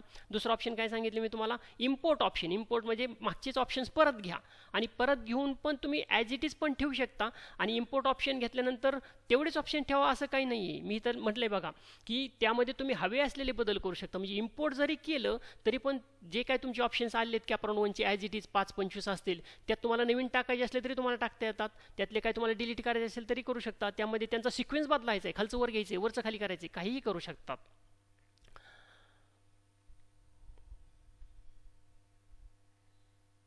कॅप राऊंड 2मध्ये ऑप्शन टाकताना कॅप राऊंड 1मध्ये बुक केलेले ऑप्शन पुन्हा टाकण्याची आवश्यकता नसते. मी एक एक्झाम्पल देतो तुम्हाला, व्यवस्थित ऐका, हा महत्त्वाचा पॉईंट आहे. कॅप राऊंड 2मध्ये ऑप्शन्स टाकताना कॅप राऊंड 1मध्ये बुक केलेले ऑप्शन पुन्हा टाकण्याची आवश्यकता नसते. कॅप राऊंड 2मध्ये ऑप्शन टाकताना 1मध्ये बुक केलेले ऑप्शन, म्हणजे मला कॅप राऊंड 1मध्ये मी 10 ऑप्शन्स भरले होते, 10मधलं मला समजा 9 नंबरचं ऑप्शन लागलेलं आहे आणि 9 नंबरचं ऑप्शन मी बुक केलेलं आहे. मग 9 नंबरचं ऑप्शन जर बुक केलं तर कॅप राऊंड 2 भरताना ते बुक केलेलं तुम्हाला दिसणार नाही, कारण ते ऑलरेडी तुमच्या खिशामध्ये आहे. खिशामध्ये असल्यामुळे तुम्हाला ते परत टाकता येत नाही. आता एक एक्झाम्पल घेतो मी की तुम्ही 10 ऑप्शन्स भरले होते कॅप राऊंड 1ला, 10मधलं तुम्हाला किती नंबरचा लागलं आहे? 9 नंबरचं ऑप्शन लागलेलं आहे.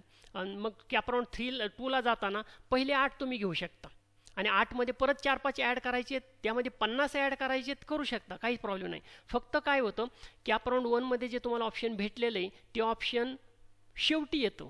शेवटी म्हणजे समजा कॅप राऊंड 1ला तुम्ही 10 ऑप्शन्स भरले होते, त्यातलं तुम्हाला 9 नंबरचं ऑप्शन लागलेलं आहे आणि कॅप राऊंड 2मध्ये काय केलं तुम्ही, त्यामध्ये आणखीन काही कॉलेज ॲड केले, वरचे 8 तर होतेच, त्याच्या व्यतिरिक्त आणखीन अजून एक 10 कॉलेज ॲड केले. किती झाले टोटल? कॅप राऊंड 1चे 18 आणि कॅप राऊंड 2ला परत 10 ॲड केले, 18 झाले. तर 18 झाल्यानंतर ज्यावेळेस तुम्ही प्रिंटआउट ला जाता, कॅप राऊंड 2चा ज्यावेळेस प्रिंटआउट करता किंवा ऑप्शन फॉर्म कन्फर्म करतात, त्यावेळेस तुम्हाला जे लागलेलं ऑप्शन आहे ना, ते लागलेलं ऑप्शन सगळ्यात शेवटी येतं, सगळ्यात शेवटी येतं. म्हणजे तुम्ही जर नवीन 10 टाकले, पहिले 8, 18 झाले, तर कॅप राऊंड 1चं जे लागलेलं ते किती नंबरला येईल? 19 नंबरला ऑप्शन जाईल, 19 नंबरला ऑप्शन जाईल. आणि कॅप राऊंड 2मध्ये जर वरच्या 18पैकी कुठलंही ऑप्शन लागलं तर ते 19चं ऑप्शन ॲटो डिलीट होतं. कॅपराउंड 2मध्ये जर नवीन ऑप्शन मिळाले तर कॅपराउंड 1मध्ये बुक केलेलं ऑप्शन रद्द होतं. हा खूप महत्त्वाचा पॉईंट आहे बरं का. म्हणजे कॅपराउंड 2मध्ये ऑप्शन्स टाकताना तुम्हाला जे लागले ना कॉलेज, त्यापेक्षा चांगलेच कॉलेजेस टाका. आणि त्या टाकलेल्या कॉलेजमधले कुठलंही कॉलेज लागलं तरी तुम्हाला कॅपराउंड 1मधलं लागलेलं डिलीट होऊन जातं. तुमच्याकडे असा ऑप्शन नसतो की कॅपराउंड 2मध्ये मला एक नवीन कॉलेज लागले, आता मी ठरवून की ते नवीनला जायचं का बुक झालेलं जायचं, असं नाही. आय रिपीट, कॅपराउंड 2ला जर तुम्हाला नवीन ऑप्शन लागलं तर तुमच्याकडे हा ऑप्शन नसतो की ते नवीन घ्यायचं का बुक केलेलं घ्यायचं. नाही, नवीन लागलं की बुक केलेलं डिलीट होतं, नवीन लागलं की बुक केलेलं डिलीट होतं. त्यामुळे काय करायचं, कॅपराउंड 2ला ऑप्शन, कॅपराउंड 1मध्ये तुम्ही 50 नाही 100 ऑप्शन्स टाका, पण कॅपराउंड 2ला ऑप्शन भरताना लिमिटेड ऑप्शन्स भरायचे.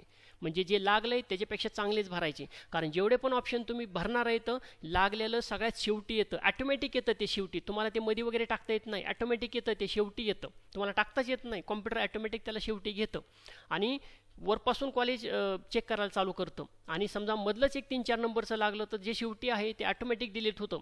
कॅप ही ओळ परत एकदा व्यवस्थित वाचा. कॅपराउंड 2मध्ये जर नवीन ऑप्शन मिळालं, म्हणजे कॅपराउंड 1मध्ये बुक केल्याच्या व्यतिरिक्त तुम्हाला कुठलं तरी एक ऑप्शन मिळालं तर बुक केलेले ऑप्शन ॲटोमॅटिक डिलीट होतो, ॲटोमॅटिक डिलीट होतं आणि कोणत्याही परिस्थितीत रद्द झालेलं ऑप्शन पुन्हा मिळवता येत नाही. म्हणजे कॅपराउंड 2मध्ये समजा एखादं कॉलेज लागलं तर कॅपराउंड 1मध्ये भेटलं जे शेवटी येतं, शेवटी आलेलं ते ऑटोमॅटिक डिलीट होतं. आणि कॅपराउंड 2मध्ये समजा 3-4 नंबरचं लागलं ते तुमच्या नावाने ऑटोमॅटिक बुक होऊन जातं. आणि जे डिलीट झालेलं ऑप्शन आहे ते तुम्हाला परत मिळवता येत नाही. तुमच्याकडे असा ऑप्शन नसतो की नवीन घ्यायचं का बुक केलेलं घ्यायचं. नाही, एक लागलं की दुसरं डिलीट होतं. तुमच्या लॉग इनला ॲट ए टाईम एकच कॉलेज राहणार आहे. नवीन लागलं की जुनं डिलीट होतं, नवीन लागलं की जुनं डिलीट होतं आणि डिलीट झालेलं ऑप्शन तुम्हाला परत घेता येत नाही. मग कॅपराउंड 3ला परत टाका, लागलं तर लागलं.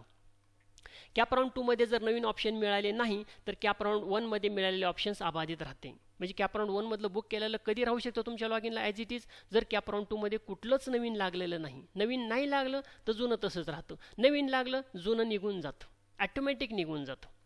कॅपराउंड 2मध्ये पहिले 3 प्रेफरन्सेस कंपल्सरी आहेत. कॅपराउंड 1मध्ये किती कंपल्सरी होतं, एक ऑप्शन कंपल्सरी होतं. आता कॅपराउंड 2मध्ये किती कंपल्सरी आहेत, पहिले 3 ऑप्शन्स कंपल्सरी आहेत. पहिल्या 3 मधलं कुठलंही लागलं तरी ऑटो फ्रीज होणार, पहिल्या 3 मधलं कुठलंही ऑप्शन लागलं तरी ऑटो फ्रीज होणार. विद्यार्थ्याला त्याच्या पहिल्या 3 प्रेफरन्सपैकी कुठलंही एक ऑप्शन मिळाल्यास ते ऑप्शन ऑटो फ्रीज होईल, ॲटोमॅटिक फ्रीज होईल. तुम्हाला तिथं जावंच लागेल, कॅपराउंड 3ला पार्टिसिपेट करता येणार नाही. अशा विद्यार्थ्यांना पुढील कॅपराउंड म्हणजे 3 आणि 4मध्ये पार्टिसिपेट होता येणार नाही. आता आपण कॅपराउंड 3 बद्दल बोलू. कॅपराउंड 3 प्रवेशाची तिसरी फेरी 19 ऑगस्ट ते 27 ऑगस्ट.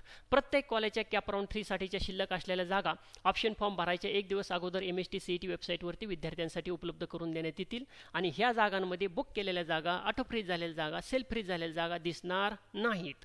कॅपराउंड 3 मध्ये कोणते विद्यार्थी सहभागी होऊ शकतात, कॅपराउंड 2 प्रमाणे ज्या विद्यार्थ्यांना कॅपराउंड 1 किंवा कॅपराउंड 2 मध्ये नॉट फ्रीज किंवा बेटरमेंट म्हणजे ज्यांनी बुकिंग केलेलं होतं असे विद्यार्थी कॅपराउंड 3 मध्ये जाऊ शकतात, ज्यांनी बुक केलेलं आहे. कुठले विद्यार्थी जात नाही तुम्हाला सिंपल सांगतो. कुठले विद्यार्थी जात नाहीत, ज्यांचं सेल्फ फ्रीज झालेलं आहे, स्वतःहून फ्रीज केलेलं आहे किंवा ज्यांचं ऑटो फ्रीज झालेलं आहे, अशांना पुढचे राऊंड खेळता येत नाहीत. बाकी सगळे खेळू शकतात.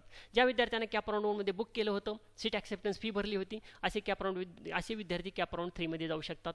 ज्या विद्यार्थ्यांनी कॅपराउंड 1 किंवा 2 मध्ये मिळालेलं कॉलेज ॲक्सेप्ट केलं नव्हतं, बुकिंग केली नव्हती, तरी पण तुम्ही जाऊ शकता. फक्त तुम्ही बुकिंग नाही केल्यामुळे तुमच्या लॉग इनमध्ये ते ऑप्शन तुम्हाला दिसणार नाही. ज्या विद्यार्थ्यांना कॅपराउंड 1 मध्ये किंवा 2 मध्ये कॉलेजेस भेटलं नव्हतं असे पण विद्यार्थी कॅपराउंड 3 मध्ये जाऊ शकतात. आणि ज्या विद्यार्थ्यांनी कॅपराउंड 1 आणि 2 मध्ये सहभागच घेतला नव्हता असे विद्यार्थी कॅपराउंड 3 मध्ये जाऊ शकतात. विद्यार्थी डायरेक्ट कॅपराउंड 3 किंवा कॅपराउंड 4 मध्येही सहभागी होऊ शकतात. कॅपराउंड 3 मध्ये पहिले 6 प्रेफरन्सेस कंपल्सरी आहेत. आय रिपीट, कॅपराउंड 1 मध्ये किती कंपल्सरी होते, पहिलं ऑप्शन कंपल्सरी होतं ऑटो फ्रीज. कॅपराउंड 2 मध्ये किती कंपल्सरी होते, पहिले 3 कंपल्सरी होते. आणि कॅपराउंड 3 मध्ये किती कंपल्सरी आहेत, पहिले 6. पहिल्या 6 मधलं कुठलंही लागलं ऑटो फ्रीज होणार आहे, तुम्हाला कॉलेजला जाऊन ॲडमिशनच घ्यावं लागणार, कॅपराउंड 4 खेळता येणार नाही. विद्यार्थ्याला त्याच्या पहिल्या 6 प्रेफरन्सपैकी कुठलंही एक ऑप्शन मिळाल्यास ते ऑप्शन ऑटो फ्रीज होईल. अशा विद्यार्थ्यांना पुढील कॅपराउंड 4 मध्ये सहभागी होता येणार नाही. आता ऑप्शन राऊंड 4 कॅपराउंड 4 प्रवेशाची चौथी फेरी कधी चालू होणार आहे, 29 ऑगस्टपासून 4 सप्टेंबरपर्यंत. प्रत्येक कॉलेजच्या कॅपराउंड 4 साठीच्या शिल्लक असलेल्या जागा ऑप्शन फॉर्म भरण्याच्या एक दिवस अगोदर CET वेबसाईटवरती विद्यार्थ्यांसाठी उपलब्ध करून दिल्या जातील. ह्या जागांमध्ये बुक केलेल्या जागा सेल्फ फ्रीज केलेल्या जागा आणि ऑटो फ्रीज ऑटो फ्रीज झालेल्या जागा दिसणार नाहीत. कॅप राऊंड 4मध्ये कुठले विद्यार्थी सहभागी होऊ शकतात की ज्या विद्यार्थ्यांनी कॅप राऊंड 1, 2, 3मध्ये बेटरमेंट हा ऑप्शन निवडला होता, सीट ॲक्सेप्टन्स फी भरली होती, असे विद्यार्थी कॅप राऊंड 4मध्ये जाऊ शकतात. ज्या विद्यार्थ्यांनी 1, 2, 3मध्ये कॉलेज भेटलं होतं पण बुकच केलं नव्हतं, असे विद्यार्थीसुद्धा कॅप राऊंड 4मध्ये जाऊ शकतात. ज्या विद्यार्थ्यांना कॅप राऊंड 1, 2 आणि 3मध्ये कॉलेजच मिळालं नव्हतं, असे विद्यार्थी कॅप राऊंड 4मध्ये जाऊ शकतात. आणि ज्या विद्यार्थ्यांनी कॅप राऊंड 1, 2 आणि 3मध्ये पार्टिसिपेटच केलं नव्हतं, सहभागच घेतला नव्हता, असे विद्यार्थी कॅप राऊंड 4मध्ये जाऊ शकतात. विद्यार्थी डायरेक्ट कॅप राऊंड 4मध्ये पण जाऊ शकतात. 1, 2, 3 न खेळता डायरेक्ट 4मध्येही जाऊ शकतात. कॅप राऊंड 4मध्ये सर्व प्रेफरन्सेस अनिवार्य आहेत. इथं बेटरमेंट किंवा बुकिंगची फॅसिलिटी नाही. का बरं नाही बुकिंगची फॅसिलिटी? कारण 5वा राऊंडच नाही आहे, 4च राऊंड येतं. म्हणजे 4था राऊंडमध्ये तुम्ही 100 ऑप्शन्स टाकलेत, फॉर एक्झाम्पल 100पैकी कुठलंही लागलं, 70, 80, 90, 100 नंबरचं, तुमचं ते ऑटो फ्रीजच होणार आहे. कारण 4 नंतर 5वा राऊंड नाही आहे. 5वा राऊंड असता तर तुम्हाला बुक करून 5वा राऊंड खेळता आला असता, पण कॅपचे 4च राऊंड आहे, हा शेवटचा राऊंड आहे. त्यामुळे शेवटच्या राऊंडमधलं तुम्ही समजा 100 ऑप्शन टाकलेले, 100पैकी कुठलंही लागलं तरी ते ऑटो फ्रीजच होणार आहे. आय रिपीट, कॅप राऊंड 1मध्ये किती ऑटो फ्रीज असतात? पहिलं ऑप्शन. कॅप राऊंड 2मध्ये पहिले 3, कॅप राऊंड 3मध्ये पहिले 6, कॅप राऊंड 4मध्ये सगळे. कुठलंही लागलं तरी ऑटो फ्रीज. कॅप राऊंड 4 हा राऊंडचा शेवटचा राऊंड असल्या कारणाने या राऊंडमध्ये बेटरमेंट ऑप्शन तुमच्याकडे नसणार आहेत. जे मिळालं ते फायनल, कुठलंही मिळू द्या, ते ऑटो फ्रीजच होणार आहे, कारण 5वा ऑप्शन राऊंड नाही आहे. या राऊंडमध्ये नवीन मिळालेले किंवा न मिळाल्यास बुक केलेली, म्हणजे तुम्हाला जर नवीन मिळालं तर ठीक आहे, नाही मिळालं तर जे पहिलं बुक केलं होतं ते पण ऑटो फ्रीज होणार. समजा कुठलं तरी 1 नंबरचं तुम्ही बुक करत आणलेलं आहे कॅप राऊंड 4पर्यंत, आणि कॅप राऊंड 4ला त्या जे बुक केलेलं असेल ते पण ऑटो फ्रीज होऊन जाईल. आणि समजा नवीन मिळालं तर बुक केलेलं कॅन्सल होऊन जाईल आणि नवीन मिळालेलं ऑटो फ्रीज होऊन जाईल. आय रिपीट, बुक केलेलं ॲज इट इज कॅरी झालं तर ते बुक केलेलं ऑटो फ्रीज होईल. आणि बुक केलेल्यानंतर तुम्हाला कॅप राऊंड 4मध्ये नवीन कॉलेज भेटलं तर बुक केलेलं डिलीट होऊन जाईल आणि नवीन भेटलेलं ऑटो फ्रीज होऊन जाईल. त्याची प्रोसेस विद्यार्थ्यांना त्यांच्या लॉग इनमधून सीट ॲक्सेप्टन्स करून करायची आहे.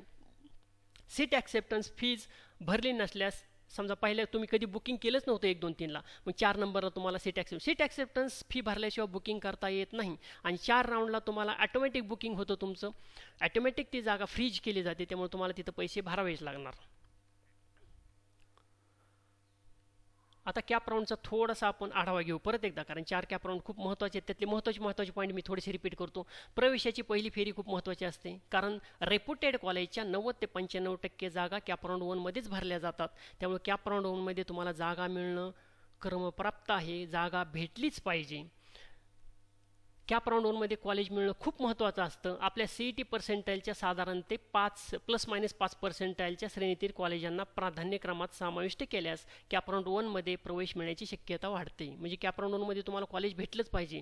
आणि कॉलेज भेटण्यासाठी काय करावं लागेल तुम्हाला? समजा तुमची पर्सेंटाईल आहे, समजा 85 पर्सेंटाईल येतं, तर 85 पर्सेंटाईल तुमचे CETचे मार्क्स आहेत फॉर एक्झाम्पल, तर तुम्ही भरताना 99.99% कॉलेज भरा, Tier 1 पासून चालू करा, काय प्रॉब्लेम नाही. परंतु ते भरत असताना 99चे भरा, 95चे भरा, 90चे भरा. तुमचा स्कोअर किती आहे? 85चे भरा आणि खाली 80पर्यंत या, 80च्या खाली पण या 77-78 पर्यंत.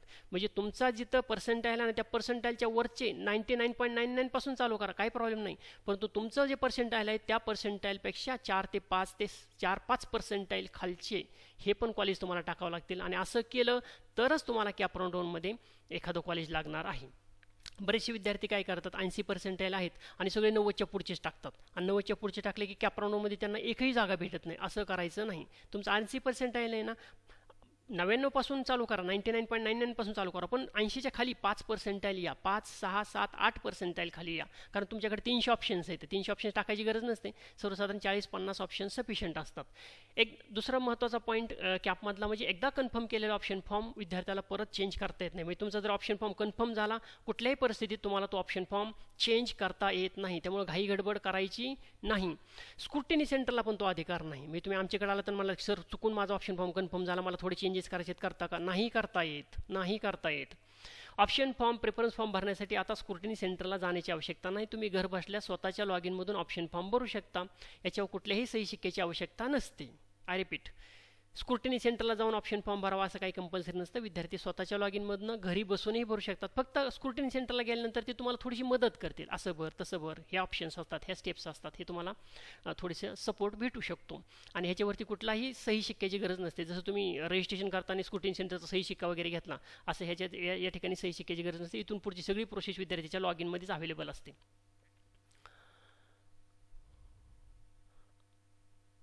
अनिवार्य ऑप्शन्स म्हणजे कंपल्सरी ऑप्शन्स कुठले असतात, तर कॅपराउंड 1ला किती कंपल्सरी असतात? पहिलं ऑप्शन कंपल्सरी असतं, first option auto freeze. CAP round 2मध्ये किती कंपल्सरी असतात? 1 2 3 पहिले 3 ऑप्शन्स कंपल्सरी असतात.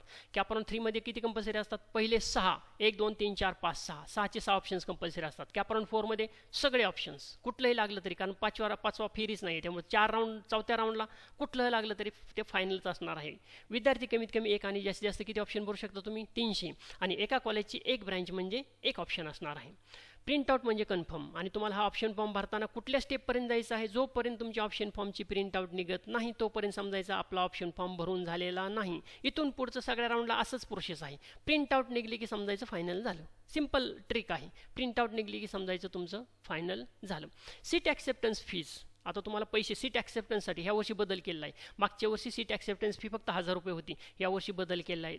लक्षपूर्वक आहे का? सीट ॲक्सेप्टन्स फी किती असणार आहे?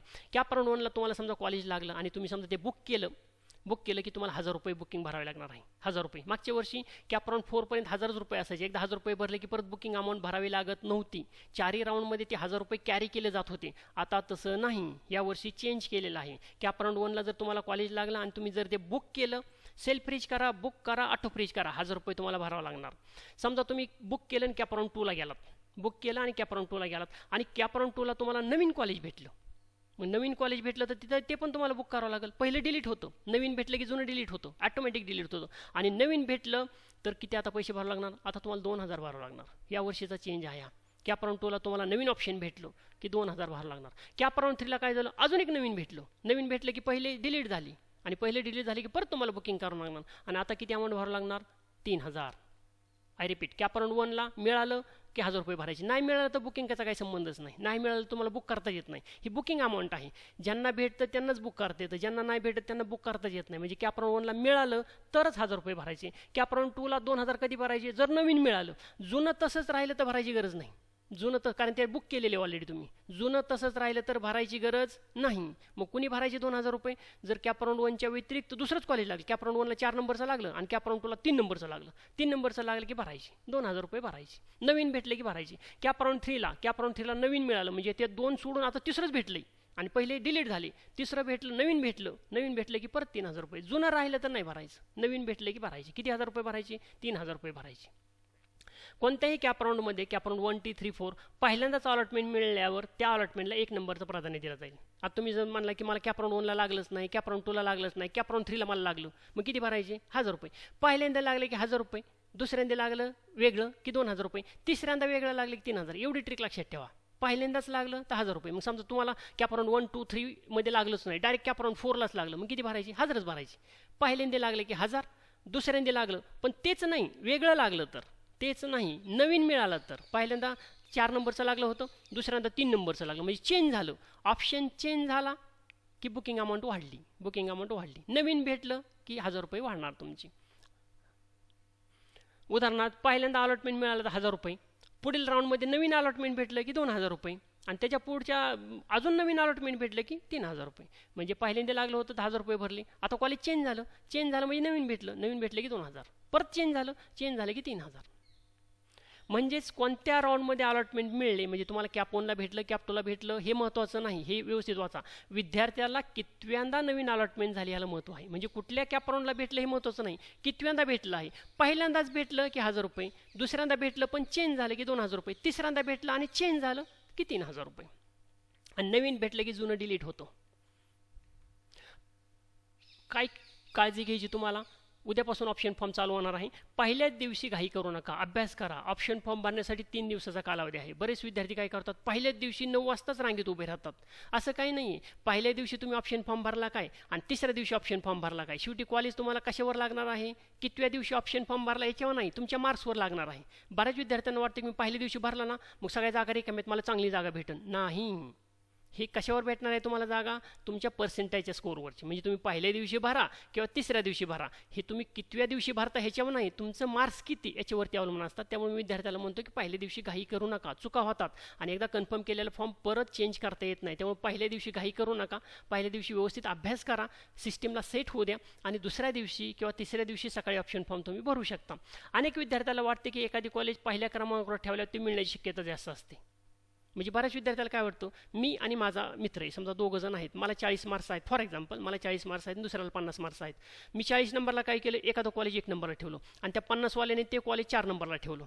मग मी 1 नंबरला ठेवलं म्हणजे माझी प्रॉबिलिटी जास्त आहे. तसं नाही. आय रिपीट, मी काय एक्झाम्पल दिलं की अनेक विद्यार्थ्यांना वाटते की एखादं कॉलेज पहिल्या क्रमांकावर ठेवलं की ती मिळण्याची शक्यता जास्त असते. नाही, ती मिळण्याची शक्यता कशावर डिपेंड असते? तुमच्या स्कोअरवरती. मला 40 मार्क्स आहेत, माझ्या मित्राला 50 मार्क्स आहेत, मी एखादं कॉलेज 1 नंबरला टाकलं, माझ्या मित्राने ते कॉलेज 3 नंबरला टाकलं, तरी पण त्याला मित्राला भेटण्याचे चान्सेस जास्त आहेत. का? त्यांनी कितव्या नंबरला टाकलं हे महत्त्वाचं नाही, त्याला मार्क्स जास्त आहेत आणि ज्याला मार्क्स जास्त आहेत त्यांना कॉलेज भेटण्याची प्रॉबिलिटी जास्त असते.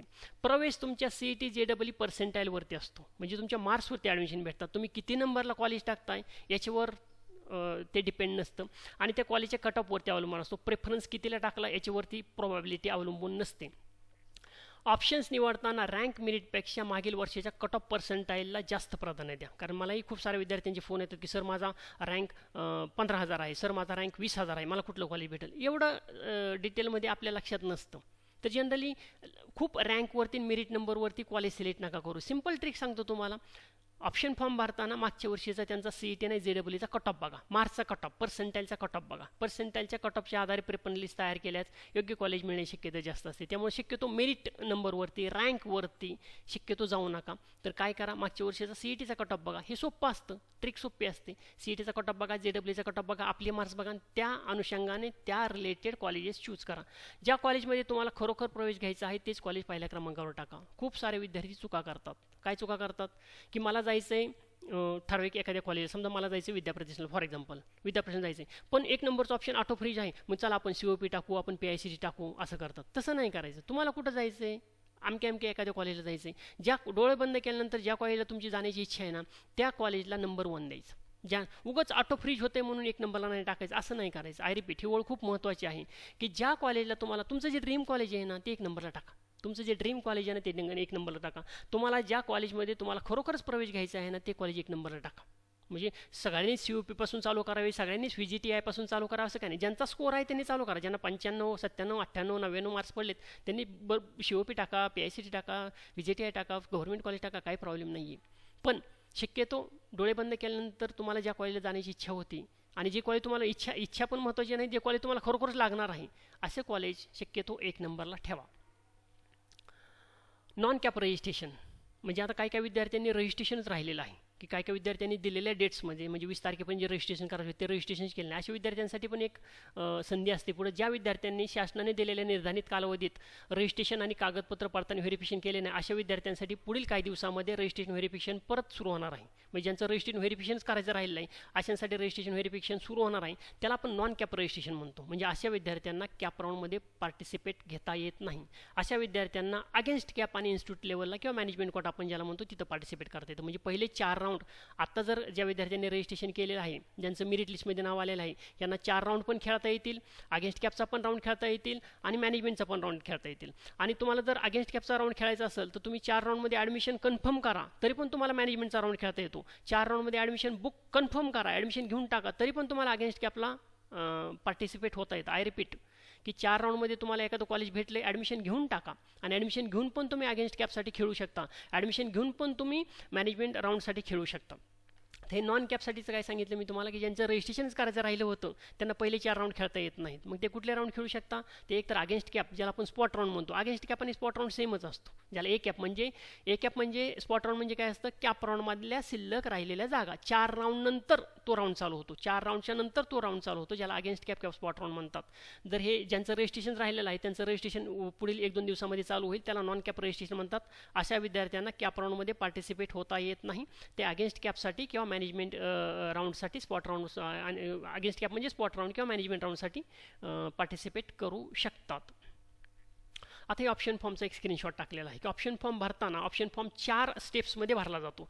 Step number 1, step number 2, step number 3 आणि स्टेप नंबर 4. स्टेप नंबर 4ला तुमची प्रिंटआउट निघते. तर पहिला ऑप्शन्स काय, पहिलं स्टेप काय, शॉर्टलिस्ट युअर ऑप्शन्स. म्हणजे तुम्ही काय करा, तुमच्या बकेटमध्ये, तुमच्याकडे एक बकेट आहे, तुमच्याकडे एक पिशवी आहे, त्या पिशवीमध्ये कॉलेज सिलेक्ट करून टाकत राहा, त्या पिशवीमध्ये टाकायचं. आणि दुसऱ्या वेळेस काय करायचं, सेट युअर प्रेफरन्सेस. म्हणजे ते जे काही तुम्ही बकेटमध्ये गोळा केलेले ऑप्शन्स आहेत त्याला नंबरिंग द्या. आणि नंबरिंग दिल्यानंतर ऑप्शन फॉर्म समरी 3ला काय होतं ते तुमच्या नंबरिंगप्रमाणे त्याचा सिक्वेन्स लावला जातो. आणि चौथ्याला तुम्हाला चौथ्या स्टेपला काय करावं लागतं, तुम्हाला OTP टाकावा लागतो आणि OTP टाकून ते कन्फर्म होतं. तर हे ऑप्शन सिलेक्ट करताना कशी सिलेक्ट करायची, तर अशी विंडो असते बघा तुमच्या लॉगिनमध्ये. तुम्हाला स्टार्ट ऑप्शन फॉर्म म्हटलं की अशी एक विंडो येते. हेतनं तुम्ही सिलेक्ट करायचं, कोर्स सिलेक्ट करायचं. हे बघा हे पहिलं ऑप्शन आहे, कोर्स सिलेक्ट करायचं. म्हणजे तुम्हाला समजा कॉम्प्युटर इंजिनिअरिंग सिलेक्ट करायचं आहे, तिथं कॉम्प्युटर इंजिनिअरिंग सिलेक्ट करा. हे तर सिलेक्ट युनिव्हर्सिटी. मग युनिव्हर्सिटी म्हणजे हे तुम्हाला थोडंसं इझी करून दिले की तुम्ही जर ऑल केलं, इथं समजा ऑल केलं तर काय होतील, सगळ्या युनिव्हर्सिटीमध्ये असे समजा तुम्ही कॉम्प्युटर इंजिनिअरिंग चूज केलं, कॉम्प्युटर इंजिनिअरिंगमधल्या तुम्हाला जागा भरायच्यात, कॉम्प्युटर इंजिनिअरिंगचे कोर्सेस भरायच्यात. आणि इथं जर तुम्ही ऑल केलं तर महाराष्ट्रातल्या सगळ्या युनिव्हर्सिटीमध्ये जिथे जिथं कॉम्प्युटर आहे सगळं तुम्हाला डिस्प्ले होईल. पण तुम्हाला म्हणायचं की मला फक्त पुणे युनिव्हर्सिटीमध्ये जायचं आहे, मग इथं सिलेक्ट करा पुणे युनिव्हर्सिटी. तुम्हाला म्हणायचं मला फक्त CUG युनिव्हर्सिटीमध्ये जायचं आहे, इथं सिलेक्ट करा CUG युनिव्हर्सिटी. तुम्हाला वाटतं की मला मुंबई युनिव्हर्सिटी सिलेक्ट करायची, सिलेक्ट करा. आणि तुम्ही जर ऑल केलं तर पूर्ण महाराष्ट्रातल्या सगळ्या युनिव्हर्सिटीचे कॉम्प्युटरचे कोर्सेस तुम्हाला पुढे दिसतील, तुम्हाला दिसतील. इथं काय स्टेटस म्हणजे ते ऑटोनॉमस आहे का तुम्हाला गव्हर्नमेंट कॉलेजेस सिलेक्ट करायचे ते आहे. सिलेक्ट युअर मायनॉरिटी स्टेट आहे. इथं डिस्ट्रिक्ट, तुम्हाला एक पर्टिक्युलर डिस्ट्रिक्टमधलेच कॉलेज पाहिजे का, मग इथं सिलेक्ट करा की तुम्ही इथं सिलेक्ट करू शकता की मला फक्त कोल्हापूरचीच पाहिजेत, मला फक्त मुंबईतलेच पाहिजेत, मला फक्त पुण्यातलेच पाहिजेत. असे तुम्ही डिस्ट्रिक्ट सिलेक्ट केले की त्याच डिस्ट्रिक्टमधले त्या कॉम्प्युटरमधले कोर्सेस तुम्हाला दिसतील. ॲटोनॉमस स्टेटस आहे की मला फक्त ॲटोनॉमसवाले सिलेक्ट करायचे आहेत का दोन्ही सिलेक्ट करायचे. ऑल केलं की सगळेच येतील, ॲटोनॉमसवाले येतील, नॉन ॲटोनॉमसवाले येतील. आणि तुम्ही जर इथं ॲटोनॉमस सिलेक्ट केलं तर फक्त ॲटोनॉमसवालेच येतील. त्यानंतर इथं TFWSला येस म्हणायचं आहे का, TFWSला येस म्हटलं की TFWचे पण ऑप्शन्स येतील. आणि इथं सर्च इन्स्टिट्यूट करायचं, इन्स्टिट्यूट सर्च केलं की तुम्हाला पूर्ण अशी लिस्ट दिसेल. आणि लिस्ट दिली नसतं त्याला काय करा, टिक मार्क करायचं. जे ऑप्शन्स आहेत त्याला असे टिक मार्क करायचे. टिक मार्क केले की ते तुमच्या बकेटमध्ये ऑटोमॅटिक येऊन पडतात. ते ह्याला हा झाला पहिला स्टेप, ऑप्शन फॉर्म भरायची पहिली स्टेप. पहिल्या स्टेपमध्ये काय करायचं, तुम्हाला ऑप्शन्स गोळा करायचे तुमच्या बकेटमध्ये, तुमच्या पिशवीमध्ये ऑप्शन्स घ्यायचे. आणि ऑप्शन्स घेण्यासाठी ही वेगवेगळे तुम्हाला फिल्टर्स आहेत. हे फिल्टर्स आहेत तुम्हाला पर्टिक्युलर ह्याच जिल्ह्यातले पाहिजे, पर्टिक्युलर ह्याच युनिव्हर्सिटीतले पाहिजे, पर्टिक्युलर हाच कोर्स पाहिजे. हा कोर्स सिलेक्ट करावा लागतो. तुम्ही जर सिव्हिल म्हटलं आणि चौकड ऑल केलं तर महाराष्ट्रातले सगळे सिव्हिल येऊन जातील. तुम्ही जर फक्त इथं पुणे डिस्ट्रिक्ट म्हटलं तर पुणे डिस्ट्रिक्टमधले सगळे ऑटोनॉमस, नॉन ऑटोनॉमस, गव्हर्नमेंट सगळे सिव्हिल येऊन जातील. हे सगळे फिल्टर्स आहेत. त्या फिल्टरप्रमाणे तुम्ही एक ऑप्शन सिलेक्ट करायचा. आणि सिलेक्ट केल्यानंतर सेट युअर प्रेफरन्सेस, तुम्हाला प्रेफरन्स सेट करायचा, त्यांना नंबरिंग द्यायचं. नंबरिंग कसं द्यायचं मी पुढच्या स्लाईडमध्ये सांगतो तुम्हाला. नंतर तुमचे ते नंबरप्रमाणे सगळे ऑप्शन्स येतील. हा माझा पहिला प्रेफरन्स, हा माझा दुसरा प्रेफरन्स. आणि नंतर तुम्हाला OTP टाकून हा कन्फर्म करायचा आहे. ह्या 4 स्टेप पूर्ण करणं अत्यंत गरजेचं असतं. 4 स्टेप पूर्ण झाल्याशिवाय तुमचा ऑप्शन फॉर्म पुढच्या प्रोसेससाठी जाणार नाही. आणि प्रत्येक स्टेपला मी सांगितलं की कन्फर्म झाला हे कधी समजायचं, त्याची प्रिंटआउट निघली पाहिजे. ह्या चौथ्या स्टेपला तुमची प्रिंटआउट निघते. आता हा स्टेप नंबर 1 तर तुम्हाला सांगितलं की कलेक्शन्स करायचं. तुमच्या बकेटमध्ये सगळे ऑप्शन्स घ्यायचे. तुम्ही सिव्हिलचे काय घेतले, कॉम्प्युटरचे काय घेतले, इलेक्ट्रिकलचे काय घेतले, कसेही घेऊ शकता. आणि जनरली असं नसतं बरं का, म्हणजे बरेचसे विद्यार्थी असं म्हणतात की जर मी व्हीपीचे घेतले तर साथी घेऊ का, तसं काही नसतं. तुम्ही कितीही मिक्सिंग करू शकता. म्हणजे व्हीपीचं कॉम्प्युटर घेतलं, परत दुसऱ्या एका कॉलेजचं कॉम्प्युटर घेतलं, तिसऱ्या एका कॉलेजचं कॉम्प्युटर घेतलं, काही प्रॉब्लेम नाही. नंतर तुम्ही व्हीपीचं मेकॅनिकल घेतलं, दुसऱ्या कॉलेजचं मेकॅनिकल घेतलं, तिसऱ्या कॉलेजचं मेकॅनिकल, असं मिक्सिंग किती पण करू शकता. म्हणजे असं काही नाही की एका कॉलेजचे ऑप्शन घेतले की ते एका खालीचे एक यायला पाहिजे, असं काही नाही. तुम्ही पाहिजे तशा मिक्सिंग करू शकता. म्हणजे या कॉलेजचं कॉम्प्युटर घेतलं, मध्ये दुसऱ्या कॉलेजचं मेकॅनिकल टाकलं, मध्येच तिसऱ्या कॉलेजचं सिव्हिल टाकलं, नंतर चौथ्या कॉलेजचं इन्स्ट्रुमेंटेशन टाकलं, कसंही मिक्स करू शकता. त्याला काही असं लिमिट नाही आहे किंवा त्याला काय असा रूल नाही आहे. एकाच कॉलेजचे सगळे एका खाली एक टाकले चालतंय, एकाच कॉलेजचे कॉम्प्युटर टाकले, नंतर एकाच कॉलेजचे सगळे टाकले, दुसऱ्या कॉलेजचे सगळे टाकले, कसंही मिक्सिंग करू शकता. Mixing an number of types तुम्ही करू शकता. तुम्हाला पाहिजे तसं मिक्सिंग तुम्ही करू शकता. आता हे पहिलं शॉर्टलिस्ट तुम्ही एकदा गोळा करून घेतल्यानंतर आता तुम्हाला त्यांना काय करायचं आहे, सेकंड म्हणजे सेट युअर प्रेफरन्सेस. तुम्हाला त्यांना प्रेफरन्स द्यायचा आहे. म्हणजे हेच तुम्ही ऑप्शन समजा गोळा घेतले, हे एक कॉलेज घेतले, हे समजा कॉम्प्युटर घेतली, ह्याची कॉम्प्युटर घेतली, हे कॉलेजचे नाव आहेत बरं का, ABCD हे समजा कॉलेजचे नाव आहेत. समजा ह्याची कॉम्प्युटर घेतली, नंतर ह्याची कॉम्प्युटर घेतली, हे कॉम्प्युटर हे कुठेतरी सिव्हिल घेतले, हे कुठेतरी मेकॅनिकल घेतले. मग ह्याला तुम्हाला आता प्रेफरन्स सेट करायचा म्हणजे ह्यातलं 1 नंबरचं कॉलेज कुठलं आहे. आता एक नंबर कसं सिलेक्ट करायचं त्यामध्ये पण तुम्हाला एक ट्रिक सांगतो. हे 5 कॉलेज मी सिलेक्ट केलेत, कॉलेज ए, कॉलेज बी, कॉलेज सी, असं ए बी सी डी ही कॉलेजची नावं आहेत. आणि मला आता ह्या कॉलेजला नंबरिंग द्यायचं आहे. म्हणजे ह्यातला आता मला एका कॉलेजला नंबर 1 द्यायचा आहे, दुसऱ्या कॉलेजला नंबर 2 द्यायचा आहे. मग ह्या कॉलेजला नंबरिंग कसं करायचं, तर हे 5 कॉलेज मी जस्ट थोडंसं एक्झाम्पल घेतो, जास्त ऑप्शन्स नाही घेतले मी, 5 ऑप्शन घेतलेले आहेत. तर 5 ऑप्शनमध्ये मला नंबरिंग टाकायचं आहे. मग नंबरिंग कसं टाकायचं, कुठल्या कॉलेजला मला 1 नंबर टाकायचं, तर काय करायचं, ह्याला एक छोटीशी ट्रिक वापरायची. काय करायचं, डोळे बंद करायचे आणि डोळे बंद केल्यानंतर असं इमॅजिन करायचं की ही 5ची कॉलेज मला ॲडमिशन घेण्यासाठी बोलवत आहेत. काही सांगितले मी तुम्हाला, डोळे बंद करायचे आणि असं इमॅजिन करायचं की ही 5ची कॉलेज मला ॲडमिशन घेण्यासाठी बोलवत आहेत. मग मी कुठल्या कॉलेजला जाईन, मग मला वाटतं की हां मग ते माझं ड्रीम कॉलेज आहे. कुठलं कॉलेज आहे माझं ड्रीम कॉलेज, माझं कॉलेज सी आहे, सी सगळ्यात बेस्ट कॉलेज आहे. मग तिथं टिक करायचं. हे बघा, हे टिक करतो, टिक केलं की हे बघा ह्याला 1 नंबर आला. 1 नंबर म्हणजे हा तुमचा पहिला प्रेफरन्स झाला. आता 1 नंबर सी कॉलेज तुमच्या लिस्टमधनं बाजूला झाला. आता किती कॉलेज राहिले, 4 राहिले, ए बी डी आणि ई. परत डोळे बंद करायचे आणि असं विचार करायचे की 4ची कॉलेज मला ॲडमिशनसाठी बोलवत आहेत. 4 कॉलेजला माझा ॲडमिशनसाठी नंबर लागतोय. मग मी कुठं जाणार, 4च्या कॉलेजला तर तुम्ही जाऊ नाही शकत. मग कुठल्या तरी एकाच कॉलेजला जाणार. मग कुठल्या कॉलेजला, आता ह्यातलं मला सगळ्यात बेस्ट मला ई वाटते, मग इथं क्लिक करा. हे बघा इथं 2 नंबर आला. हे माझं सेकंड प्रेफरन्स झालं. आणि सिमिलरली तुम्हाला रिपीट करायचं. आता उरलेल्या कॉलेजमधनं त्यातलं त्यात बेस्ट कॉलेज कुठलं आहे, त्यातलं त्यात हे बेस्ट कॉलेज आहे. मग 3 नंबर झालं. मग त्यानंतर कुठलं आहे, हे नंबर आहे, ह्याला 4 नंबर झालं. आणि त्यानंतर कुठलं आहे, हा माझा शेवटचा ऑप्शन आहे, डी माझा शेवटचा ऑप्शन आहे, ह्याला क्लिक केलं. आता ह्याला नंबरिंग भेटलं. आता सेकंड नंबर पण झालं, तुम्ही त्याला प्रेफरन्स केली. आता तिसऱ्या नंबरला काय करायचे, स्टेप नंबर 3 काय आहे तुमची, स्टेप नंबर 3 म्हणजे त्याला सिक्वेन्सप्रमाणे अरेंज करा. आता माझ्या सिक्वेन्सप्रमाणे सगळ्यात वर कॉलेज कुठलं आलं पाहिजे, प्रेफरन्स 1ला सीचं. हे बघा आता माझं हे प्रेफरन्सेस, ऑप्शन फॉर्म समरी, हे माझे प्रेफरन्सेस तयार झाले. प्रेफरन्स नंबर 1 कोणाला दिला आहे मी, सीला दिला. हे बघा कॉलेज सी ऑटोमॅटिक 1 नंबर लिहित. हे सगळं कॉम्प्युटर करतं, तुम्हाला करायची गरज नाही. फक्त त्या लिस्टमध्ये तुम्हाला फक्त टिक मार्क करायचे. टिक मार्क केले की ते बरोबर, पहिल्यांदा टिक केले की 1 मार्क, एक नंबर येतं. दुसरी टिक केली की बरोबर 2 नंबर येतं. तिसरी टिक केली की बरोबर 3 नंबर येतं. आणि पुढचे स्टेप केले की बरोबर सगळ्यांना टिक मार्क केलं की बरोबर तुमचे कॉलेजेस त्या सिक्वेन्सने लावून देते. हे बघा सीला 1 नंबर आलाय, 2 नंबरला माझं ई कॉलेज आलंय, 3 नंबरला ए कॉलेज आलंय, 4 नंबरला माझं बी कॉलेज आलंय आणि शेवटी माझं डी कॉलेज आलंय. आणि ह्यानंतर चौथी स्टेप काय आहे, ह्यानंतर ते डायरेक्ट म्हणतं तुमचा पासवर्ड टाका, तुमचा OTP टाका आणि प्रिंट आउट घ्या. शेवटचा स्टेप असतं step number 4, confirm your options, put your password, take print out, you will see only code. आणि प्रिंट आउट घेतल्यानंतर कॉलेजचे नाव, इथपर्यंत कॉलेजची नावं दिसतात तुम्हाला, कॉलेजचे नाव. पण ह्या तिसऱ्या स्टेपला कॉलेजची नावं दिसत नाहीत. ह्या कॉलेज ऑप्शन प्रेफरन्स नंबर 1ला पण, सॉरी पहिल्या स्टेपला पण तुम्हाला कॉलेजची नावं दिसतात. सेकंडला तुम्ही ज्यावेळेस प्रेफरन्सेस देताय तिथं पण तुम्हाला कॉलेजची नावं दिसतात. पण हे तिसऱ्या स्टेपला गेल्यानंतर कॉलेजची नावं गायब होतात. मग काय राहतं, फक्त कोड राहतात. आता हे कोड काय ते मी तुम्हाला पुढच्या स्टेपला सांगतो. फक्त कोड राहतात. आणि चौथ्या स्टेपला तुम्ही प्रिंटआउट ज्यावेळेस काढता त्यावेळेस तुमच्या प्रिंटआउटवरती फक्त कॉलेजचे कोड येतात, बाकी काहीच येत नाही. कॉलेजची नाव येत नाही, ब्रँच येत नाही, काय येत नाही, फक्त कोड येतात. आता आपण थोडंसं कोडबद्दल बोलू. चॉईस कोड काय असतो, तर चॉईस कोड जनरली जो चॉईस कोड असतो, आता आपण एक कॉलेजचं एक्झाम्पल घेऊ, VPK एक्झाम्पल घेऊ, VPK कॉम्प्युटर इंजिनिअरिंगचं एक्झाम्पल घेऊ. त्याच्यामध्ये जनरल 9 अंकी चॉईस कोड असतो. हा चॉईस कोड असतो. याच्यामध्ये हा बघा आपला जनरलचा आहे 6284241510. हा 6284241510 9 अंकी कोड असतो. 9 अंकी कोड. 9 अंकी कोडमध्ये ह्याचे पहिले 4 डिजिट असतात. 6284 हे VPK म्हणजे ते कॉलेजचा कोड असतो. 6284 हा कॉलेजचा कोड आहे आणि 24510 हा कॉम्प्युटरचा कोड आहे. म्हणजे कॉलेज बदलले की हा कोड बदलतो. हे तसंच राहतं. पहिले 4 अंक काय दर्शवतात कॉलेज आणि पुढचे 5 अंक काय दर्शवतात कॉम्प्युटर इंजिनिअरिंग.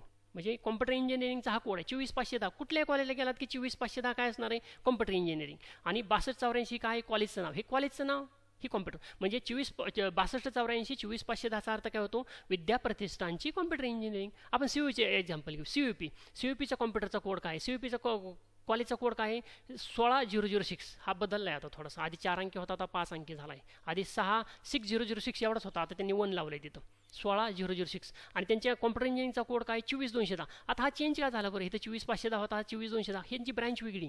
ही जी ब्रँच आहे ही कॉम्प्युटर इंजिनिअरिंग ब्रँच आहे आणि CUEPला जी ब्रँच आहे ती कॉम्प्युटर सायन्स अँड इंजिनिअरिंग आहे. त्यामुळे कॉम्प्युटर सायन्स अँड इंजिनिअरिंगचा कोड वेगळा असणार आहे, कॉम्प्युटर इंजिनिअरिंगचा कोड वेगळा असणार आहे. काही कॉलेजेसला कॉम्प्युटर इंजिनिअरिंग नावाची ब्रँच आहे, काही कॉलेजला कॉम्प्युटर सायन्स अँड इंजिनिअरिंग आहे. कॉम्प्युटर सायन्स अँड इंजिनिअरिंग म्हणलं की 24210 आणि कॉम्प्युटर इंजिनिअरिंग म्हणलं की 24510.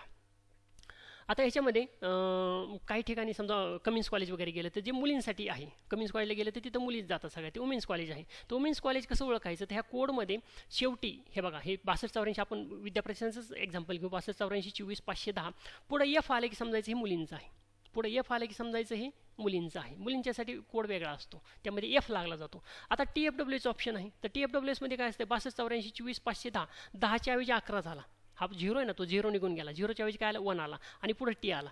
टीचा अर्थ काय होतो TFWS. 1चा 0 होतो आणि पुढे T लागतो. F म्हणजे मुलींसाठी फिमेल वुमेन्स, आणि टी लागलं तर काय म्हणायचं TFWS. TFWSमध्ये 2 चेंज होतात, एक तर टी लागतो आणि दुसरा 0चा 1 होऊन जातो.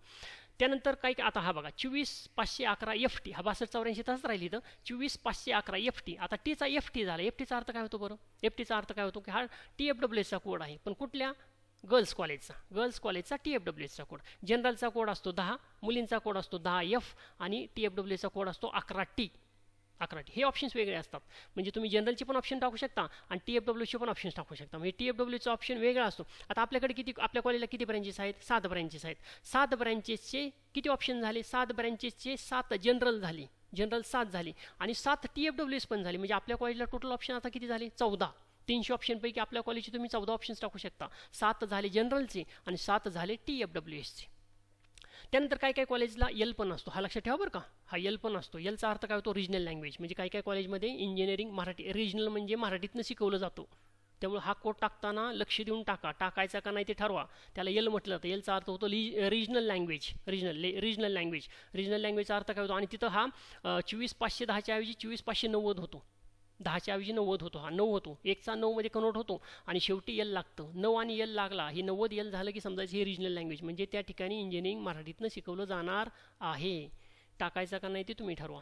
बरेचसे विद्यार्थी काय करतात? फक्त TFWC ऑप्शन टाकतात. म्हणजे काय काय विद्यार्थी काय म्हणतात? मी TFWSला येस केले, आता मी सगळे TFWCच ऑप्शन टाकणार. तसं नाही करायचं. फक्त TFWC नाही ऑप्शन टाकायचे.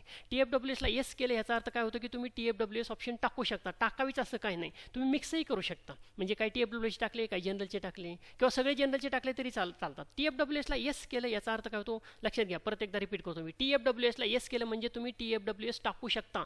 टाकावंच असं काही नाही. तुम्ही TFWSचे टाका, त्याबरोबर जनरलची पण टाका. फक्त असं करू नका. बरेचसे विद्यार्थी ही चूक करतात बरं का. ज्यांनी TFWSला येस केले काय करतात? सगळेजण फक्त TFWSवालेच ऑप्शन टाकतात आणि त्यांना बऱ्यापैकी नॉट अलॉटेड असं येतं, त्यांना कॉलेजेस लागत नाही. त्यामुळे TFWSला येस केले याचा अर्थ काय होतो की तुम्ही TFWSसाठी इलिजिबल आहात. सगळे TFWSचे टाकावे असं काही नाही. तर बरेच विद्यार्थी फक्त TFWSचेच ऑप्शन टाकतात, जे चुकीचं आहे. असं करायचं नाही. TFWS आणि जनरलचं तुम्ही मिक्स करू शकता. ज्यांनी TFWSला नो केलेलं आहे त्यांना TFWS टाकताच येणार नाही, पण ज्यांनी TFWSला येस केलेलं आहे ते जनरलचे पण टाकू शकतात आणि TFWSचे पण टाकू शकतात. हे आपल्या कॉलेजचे कोड्स आहेत. AIDSचा कोड आहे नवीन 99510, सिव्हिलचा कोड आहे 19110. हा 6 to 8 4 सेमच राहणार आहे. 6 to 8 4 सेमच राहणार आहे. ही कॉलेज आहे. म्हणजे AIDSचा काय असणार आहे? 6 to 8 4 99510. सिव्हिलचा काय असणार आहे? 6 to 8 4 19110. म्हणजे हे कॉलेजचं नाव सेम राहतं. कॉलेज हे कॉलेज बदलले की हा बदलतो, हाच राहतो. सिव्हिल कुठल्याही कॉलेजला गेला की सिव्हिलचा कोड तोच असणार आहे 19110. फक्त काय बदलणार आहे? पहिले 4 अंक बदलणार आहेत. कॉलेज बदलले की पहिले 4 अंक बघा. कॉम्प्युटरचा कोड आहे 24510, ITचा आहे 24610, इलेक्ट्रिकलचा आहे 29310. ह्या VPचेच टाकलेले आहेत मी इथं. ENTCचा आहे 37210 आणि मेकॅनिकलचा 61210. हे प्रेफरन्स फॉर्मॅट असं तयार करा. उद्यापासून ऑप्शन फॉर्म तयार होणार आहे, तर तुमचे थोडेसे प्रेफरन्सेस तयार करा. कॉलेजचं नाव टाका, ब्रँच टाका, ब्रँचचा कोड टाका, त्याची मागच्या वर्षीची 25वीची CETची कट ऑफ टाका, JEEची कट ऑफ टाका. आणि ही वेबसाईट आहे CET सेलची. आणि कॉलेज सिलेक्ट करताना मी मागेशी सांगितल्याप्रमाणे तुमचं जर 80% असेल तर तुम्ही 99.99 पासून चालू करा, पण 80% खाली 75% पर्यंतचे कॉलेज टाका, म्हणजे टाकाच. एक ट्रिक आहे त्यामध्ये, पण जास्त मार्क्स असतील तर कमी ऑप्शन. मला जर मार्क्सच खूप जास्त आहे, 95 96 98 मार्क्स आहे, तर मला जास्त ऑप्शन टाकायची गरज नाही आहे. पण मार्क्स मला जर खूप कमी आहेत, मला 60च मार्क्स आहेत किंवा 70च मार्क्स आहेत, तर मला 99 पासून जरी चालू केलं तरी 60च्या खाली यावं लागणार आहे. म्हणजे जेवढे जास्त मार्क तेवढे कमीत कमी ऑप्शन्स टाका. जेवढे कमी मार्क्स थोडेसे ऑप्शन्स वाढवा. मार्क्स जर कमी असेल तर ऑप्शन्स वाढवा. काही महत्त्वाच्या सूचना: कॉलेजची फी ब्रँच वाईज वेगळी नसते. म्हणजे विद्याप्रतिष्ठानची फी सेमच असणार आहे. कुठल्याही ब्रँचला गेलं तरी तुम्हाला फी सारखीच असणार आहे, कॅटेगरी वाईज. म्हणजे असं नाही की मेकॅनिकलची फी वेगळी, कॉम्प्युटरची फी वेगळी, सिव्हिलची वेगळी, असं काही नसते. कॉलेजची फी ब्रँच वाईज वेगळी नसते. सर्व ब्रँचसाठी फी सारखीच असते आणि सर्व ब्रँचसाठी एकाच वेळेस ॲडमिशन प्रोसेस चालू होते. म्हणजे आज मेकॅनिकलची प्रोसेस चालू झाली, उद्या सिव्हिलची चालू होणार असं काही नाही. पूर्ण महाराष्ट्रामध्ये सगळ्या कॉलेजेसची एकाच दिवशी प्रोसेस चालू होते आणि कॉलेज वाईज फी फिक्स असते. म्हणजे ब्रँच वाईज फी नसते, ही कॉलेज वाईज फी असते. CET आणि JEEसाठी एकच ऑप्शन असतो. म्हणजे जसं तुम्ही रजिस्ट्रेशन करताना गेलात ना, तसं CET आणि JEEसाठी एकच ऑप्शन फॉर्म असतो. म्हणजे CETचा ऑप्शन फॉर्म वेगळा आणि JEEचा ऑप्शन फॉर्म वेगळा, असं काही नसते. त्यामध्ये CETचे पण मार्क्स आहेत, JEEचे पण मार्क्स आहेत आणि ते तुम्हाला त्या मार्क्सप्रमाणे ते टॅली करतं. इथे एक एक्झाम्पल देतो तुम्हाला की तुम्ही समजा 50 ऑप्शन टाकलेले आहेत, 50 ऑप्शन टाकलेत. तुमचा समजा स्कोअर आहे 60, तुमचा स्कोअर 60 आहे आणि तुमच्यानंतरचा तुमचा एक मित्र आहे त्याचा स्कोअर आहे 59. मग 60वाल्याने किती ऑप्शन्स टाकले 50 आणि 59वाल्याने पण 50 ऑप्शन टाकले आहेत. तो तुमच्यापेक्षा लाईनमध्ये पाठीमागं आहे. मग 60वाले ऑप्शन 60 मार्क्स आहेत, तुम्ही 50 ऑप्शन टाकलेले आहेत. मग कॉम्प्युटर काय करतं, पहिलं ऑप्शन चेक करतं, नाही लागले की दुसरं ऑप्शन चेक करतं, नाही लागले की तिसरं ऑप्शन चेक करतं आणि तुमचे जोपर्यंत सगळे ऑप्शन संपत नाहीत तोपर्यंत तुमच्या पाठीमागच्या विद्यार्थ्याला पार्टिसिपेट होता येत नाही किंवा त्याला आतमध्ये कॉम्प्युटर घेत नाही. लक्षात ठेवा, मी जर समजा 300 ऑप्शन टाकले असेल तर माझ्या पाठीमागं जो विद्यार्थी उभा आहे, माझे जोपर्यंत 300 ऑप्शन कॉलेज कॉम्प्युटर चेक करत नाही तोपर्यंत पाठीमागच्याचा नंबर येणार नाही. दुसरं महत्त्वाचं, मी समजा 300 ऑप्शन टाकले आहेत आणि मला ऑप्शन कॉम्प्युटर चेक करते, पहिले चेक करतंय नाही लागलं, दुसरं चेक करतंय नाही लागलं, तिसरं चेक करतं लागलं आणि तिसरं लागल्यानंतर खालचे ऑप्शन कॉम्प्युटर चेक करत नाही. लक्षात ठेवा, महत्त्वाचा पॉईंट आहे.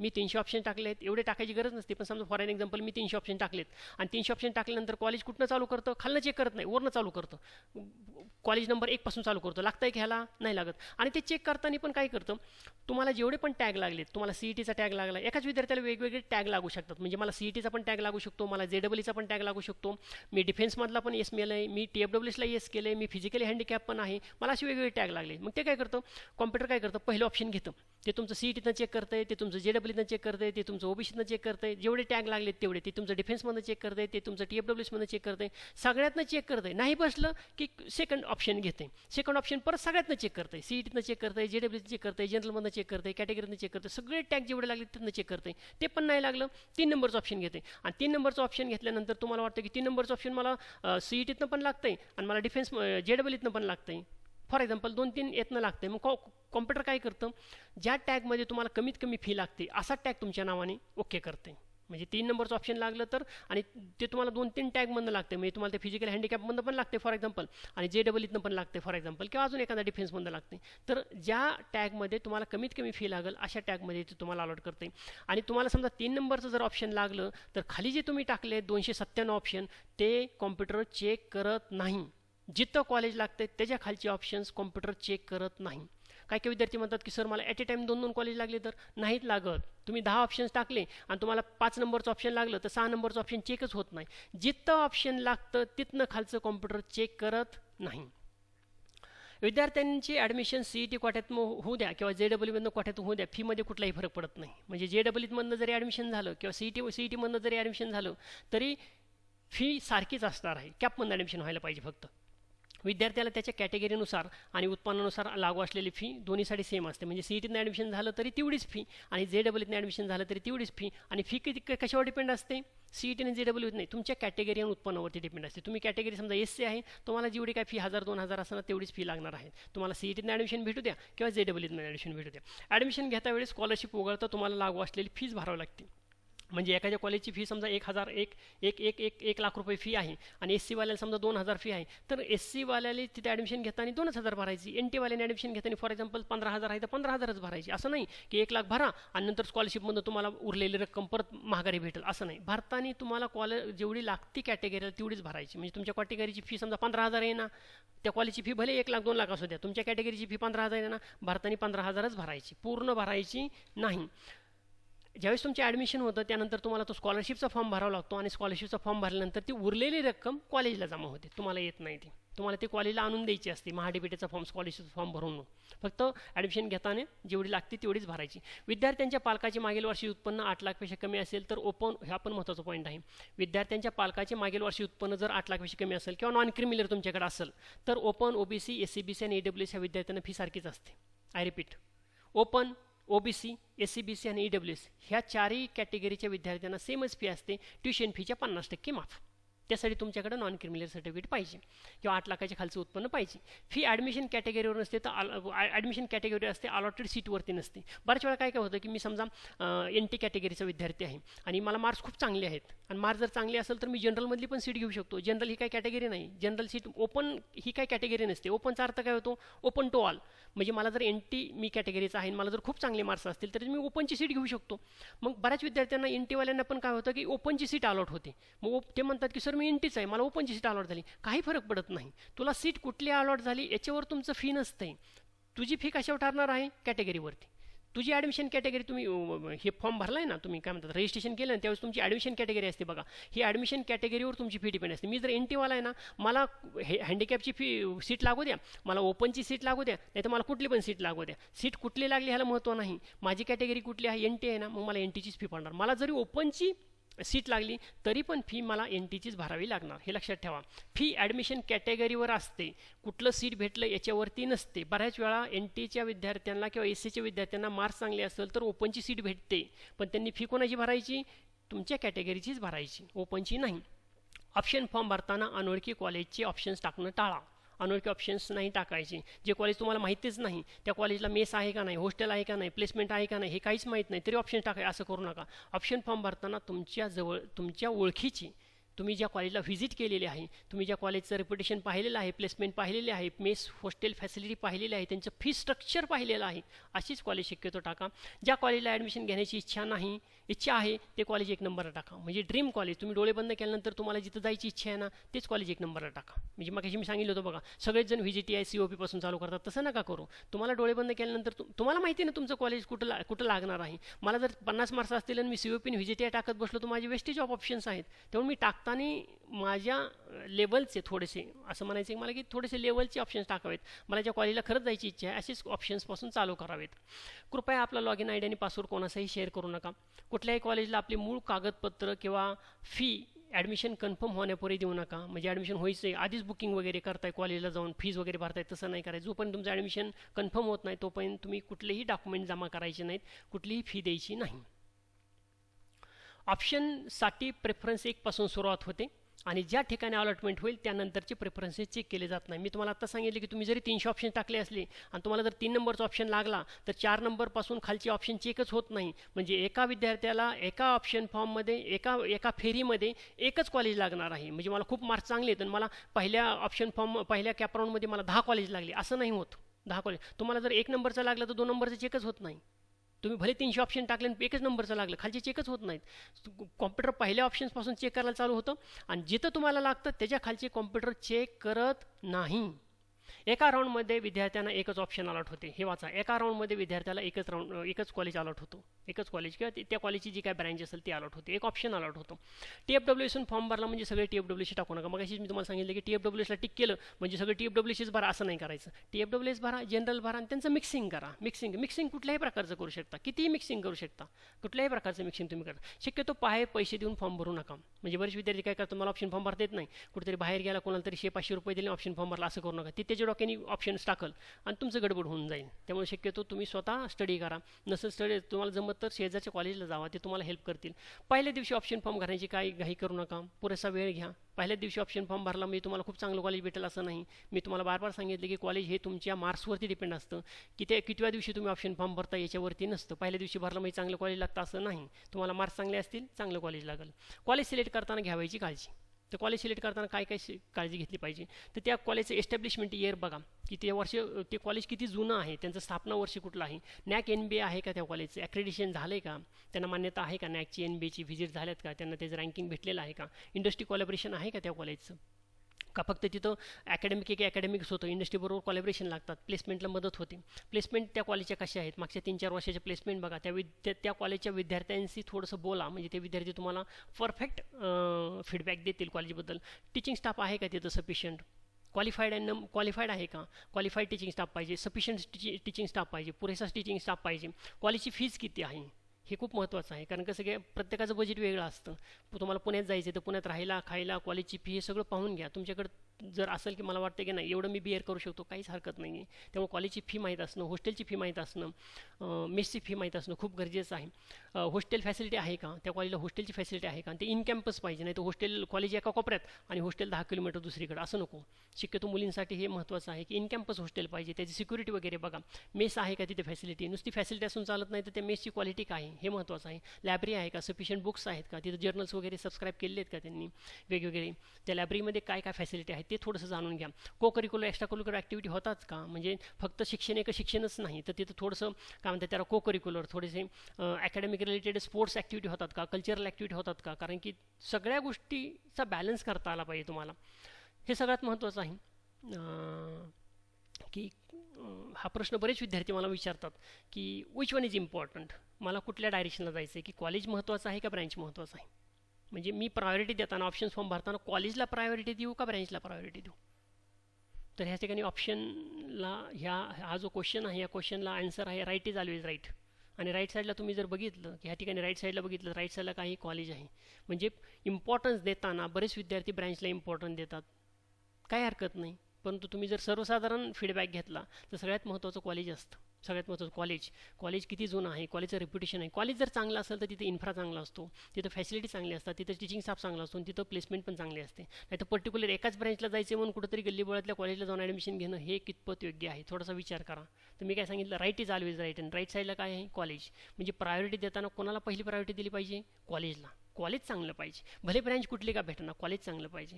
आणि सगळ्याच विद्यार्थ्यांनी जर फक्त एकाच ब्रँचला जायचं म्हटलं तर होत नाही. ते what is important, college is very important. College खूप महत्त्वाचं आहे. ही पर्टिक्युलरली स्लाईड मी दाखवलेली आहे कारण की आजकाल जर बघितलं माझ्याकडे ज्या क्वेरीज येतात, ज्या एन्क्वायरीज येतात, जे विद्यार्थी फोन वगैरे करतात, त्यांचं सगळ्यांचं असतं की मला कॉम्प्युटर जायचं आहे, मला टेक ब्रँचला जायचं आहे, computer IT IDS, computer IT IDS. असं नाही ना. सगळ्यांनीच जर एकाच फील्डला जायचं म्हटल्यानंतर बाकीच्या फील्डमध्ये कामं कोण करणार. आणि सगळेच विद्यार्थी गेले 3-4 वर्षापासून पाहतोय मी की कॉम्प्युटर IT जावा, तुमची इच्छा असेल, तुम्हाला खरंच त्या फील्डमध्ये करिअर करायचं असेल बिलकुल जावं. पण सगळ्याच विद्यार्थ्यांनी कॉम्प्युटर IT केल्यानंतर कसं जमल. काहींनी मेकॅनिकलला गेलं पाहिजे, काहींनी सिव्हिलला गेलं पाहिजे, काहींनी इलेक्ट्रिकलला गेलं पाहिजे. मी हे थोडेसे कंपनीज, त्याचे ओनर्स आणि त्यांच्या ब्रँचेस इथं थोडेसे टाकलेले आहेत. की तुम्ही जर गुगल बघितलं तर गुगलचा जो CEO आहे तो सुंदर पिचाई सर आहेत. आणि त्यांची ब्रँच तुम्ही बघितलं ते मेटलर्जी इंजिनियर आहेत, जे गुगलचे CEO आहेत. मायक्रोसॉफ्ट बघितलं तर मायक्रोसॉफ्टचे जे ओनर आहेत ते सत्या नडेला, त्यांची जर ब्रँच बघितली तुम्ही तर ते इलेक्ट्रिकल इंजिनिअरचे आहेत. ॲपल बघितलं तर ॲपलचे जे टीम कुक जे आहेत त्यांची ब्रँच बघितली तर ते इंडस्ट्रियल इलेक्ट्रॉनिक्समधले आहेत. IBMची अरविंद कृष्णा जर तुम्ही बघितली, हे इलेक्ट्रिकल इंजिनिअरमधले आहेत. ॲक्च्युली त्या काळी सॉफ्टवेअरच्या ब्रँचेस नव्हत्या, पण सांगण्याचं तात्पर्य हे की तुमची ब्रँच मॅटर करत नाही. हे सगळे सॉफ्टवेअरचे जे ओनर किंवा CEO जर पाहिले, हे सगळे इलेक्ट्रिकल मेकॅनिकल सिव्हिलवाले आहेत. तुम्ही जर इन्फोसिस बघितलं, इन्फोसिसमधले नारायण मूर्ती जर बघितलं, त्यांची इलेक्ट्रिकल आहे. विप्रोची जर तुम्ही अजिम प्रेमजी बघितली, त्यांची इलेक्ट्रिकल ब्रँच आहे. आणि सो ऑन, खूप मोठी लिस्ट आहे अशी की जे कोअर ब्रँचेसमध्ये ज्यांनी आपलं करिअर केलेलं आहे, परंतु ते सध्या टेक ब्रँचमध्ये ओनर किंवा CEO ह्याच्या मोठ्या पोस्टवरती आहेत. ते ही आपल्या VPK BITचा इंटेक आहे. आपल्याकडे 7 ब्रँचेस आहेत. Artificial intelligence, data science, computer engineering, information technology, electronics and telecommunication, electrical engineering, mechanical engineering, civil engineering. तर आपल्याकडे असे 7 ब्रँचेस आहेत. या आर्टिफिशियल इंटेलिजन्स अँड डेटा सायन्सच्या 300 इंटेक आहे आपलं, म्हणजे 5 डिव्हिजन्स आहेत. कॉम्प्युटरचे 4 डिव्हिजन्स आहेत, 240चा इंटेक आहे. ITची 2 ब्रँचेस आहेत, म्हणजे 120चा इंटेक आहे. इलेक्ट्रॉनिक्स, इलेक्ट्रिकल, मेकॅनिकल, सिव्हिलचा 60चा इंटेक आहे. तर आपल्याकडं अंडर ग्रॅज्युएट बरोबर पोस्ट ग्रॅज्युएटचे पण कोर्सेस आहेत. सिव्हिल इंजिनिअरिंगमध्ये स्ट्रक्चरल इंजिनिअरिंग आहे, ज्याची कॅपॅसिटी पोस्ट ग्रॅज्युएट म्हणजे एमटेकसाठी 18 जागा आहेत. कॉम्प्युटर इंजिनिअरिंगमध्ये आर्टिफिशियल इंटेलिजन्स डेटा सायन्स आहे, ज्याच्या 18 जागा आहेत. मेकॅनिकलमध्ये रोबोटिक्स अँड ऑटोमेशनसाठी आहेत, त्या 18 जागा आहेत. तर सर्व विद्यार्थ्यांना पुढील प्रवेश प्रक्रियेसाठी आणि आपल्या उज्ज्वल शैक्षणिक भविष्यासाठी विद्याप्रतिष्ठान कमलनयन बजाज अभियांत्रिकी महाविद्यालयातर्फे म्हणजे VPK BITतर्फे मनपूर्वक खूप खूप शुभेच्छा. सर्वांना प्रवेशासाठी आणि येणाऱ्या ॲडमिशन प्रोसेससाठी VPK BITतर्फे खूप खूप सर्वांना शुभेच्छा. This is all about. Thank you very much. Thank you.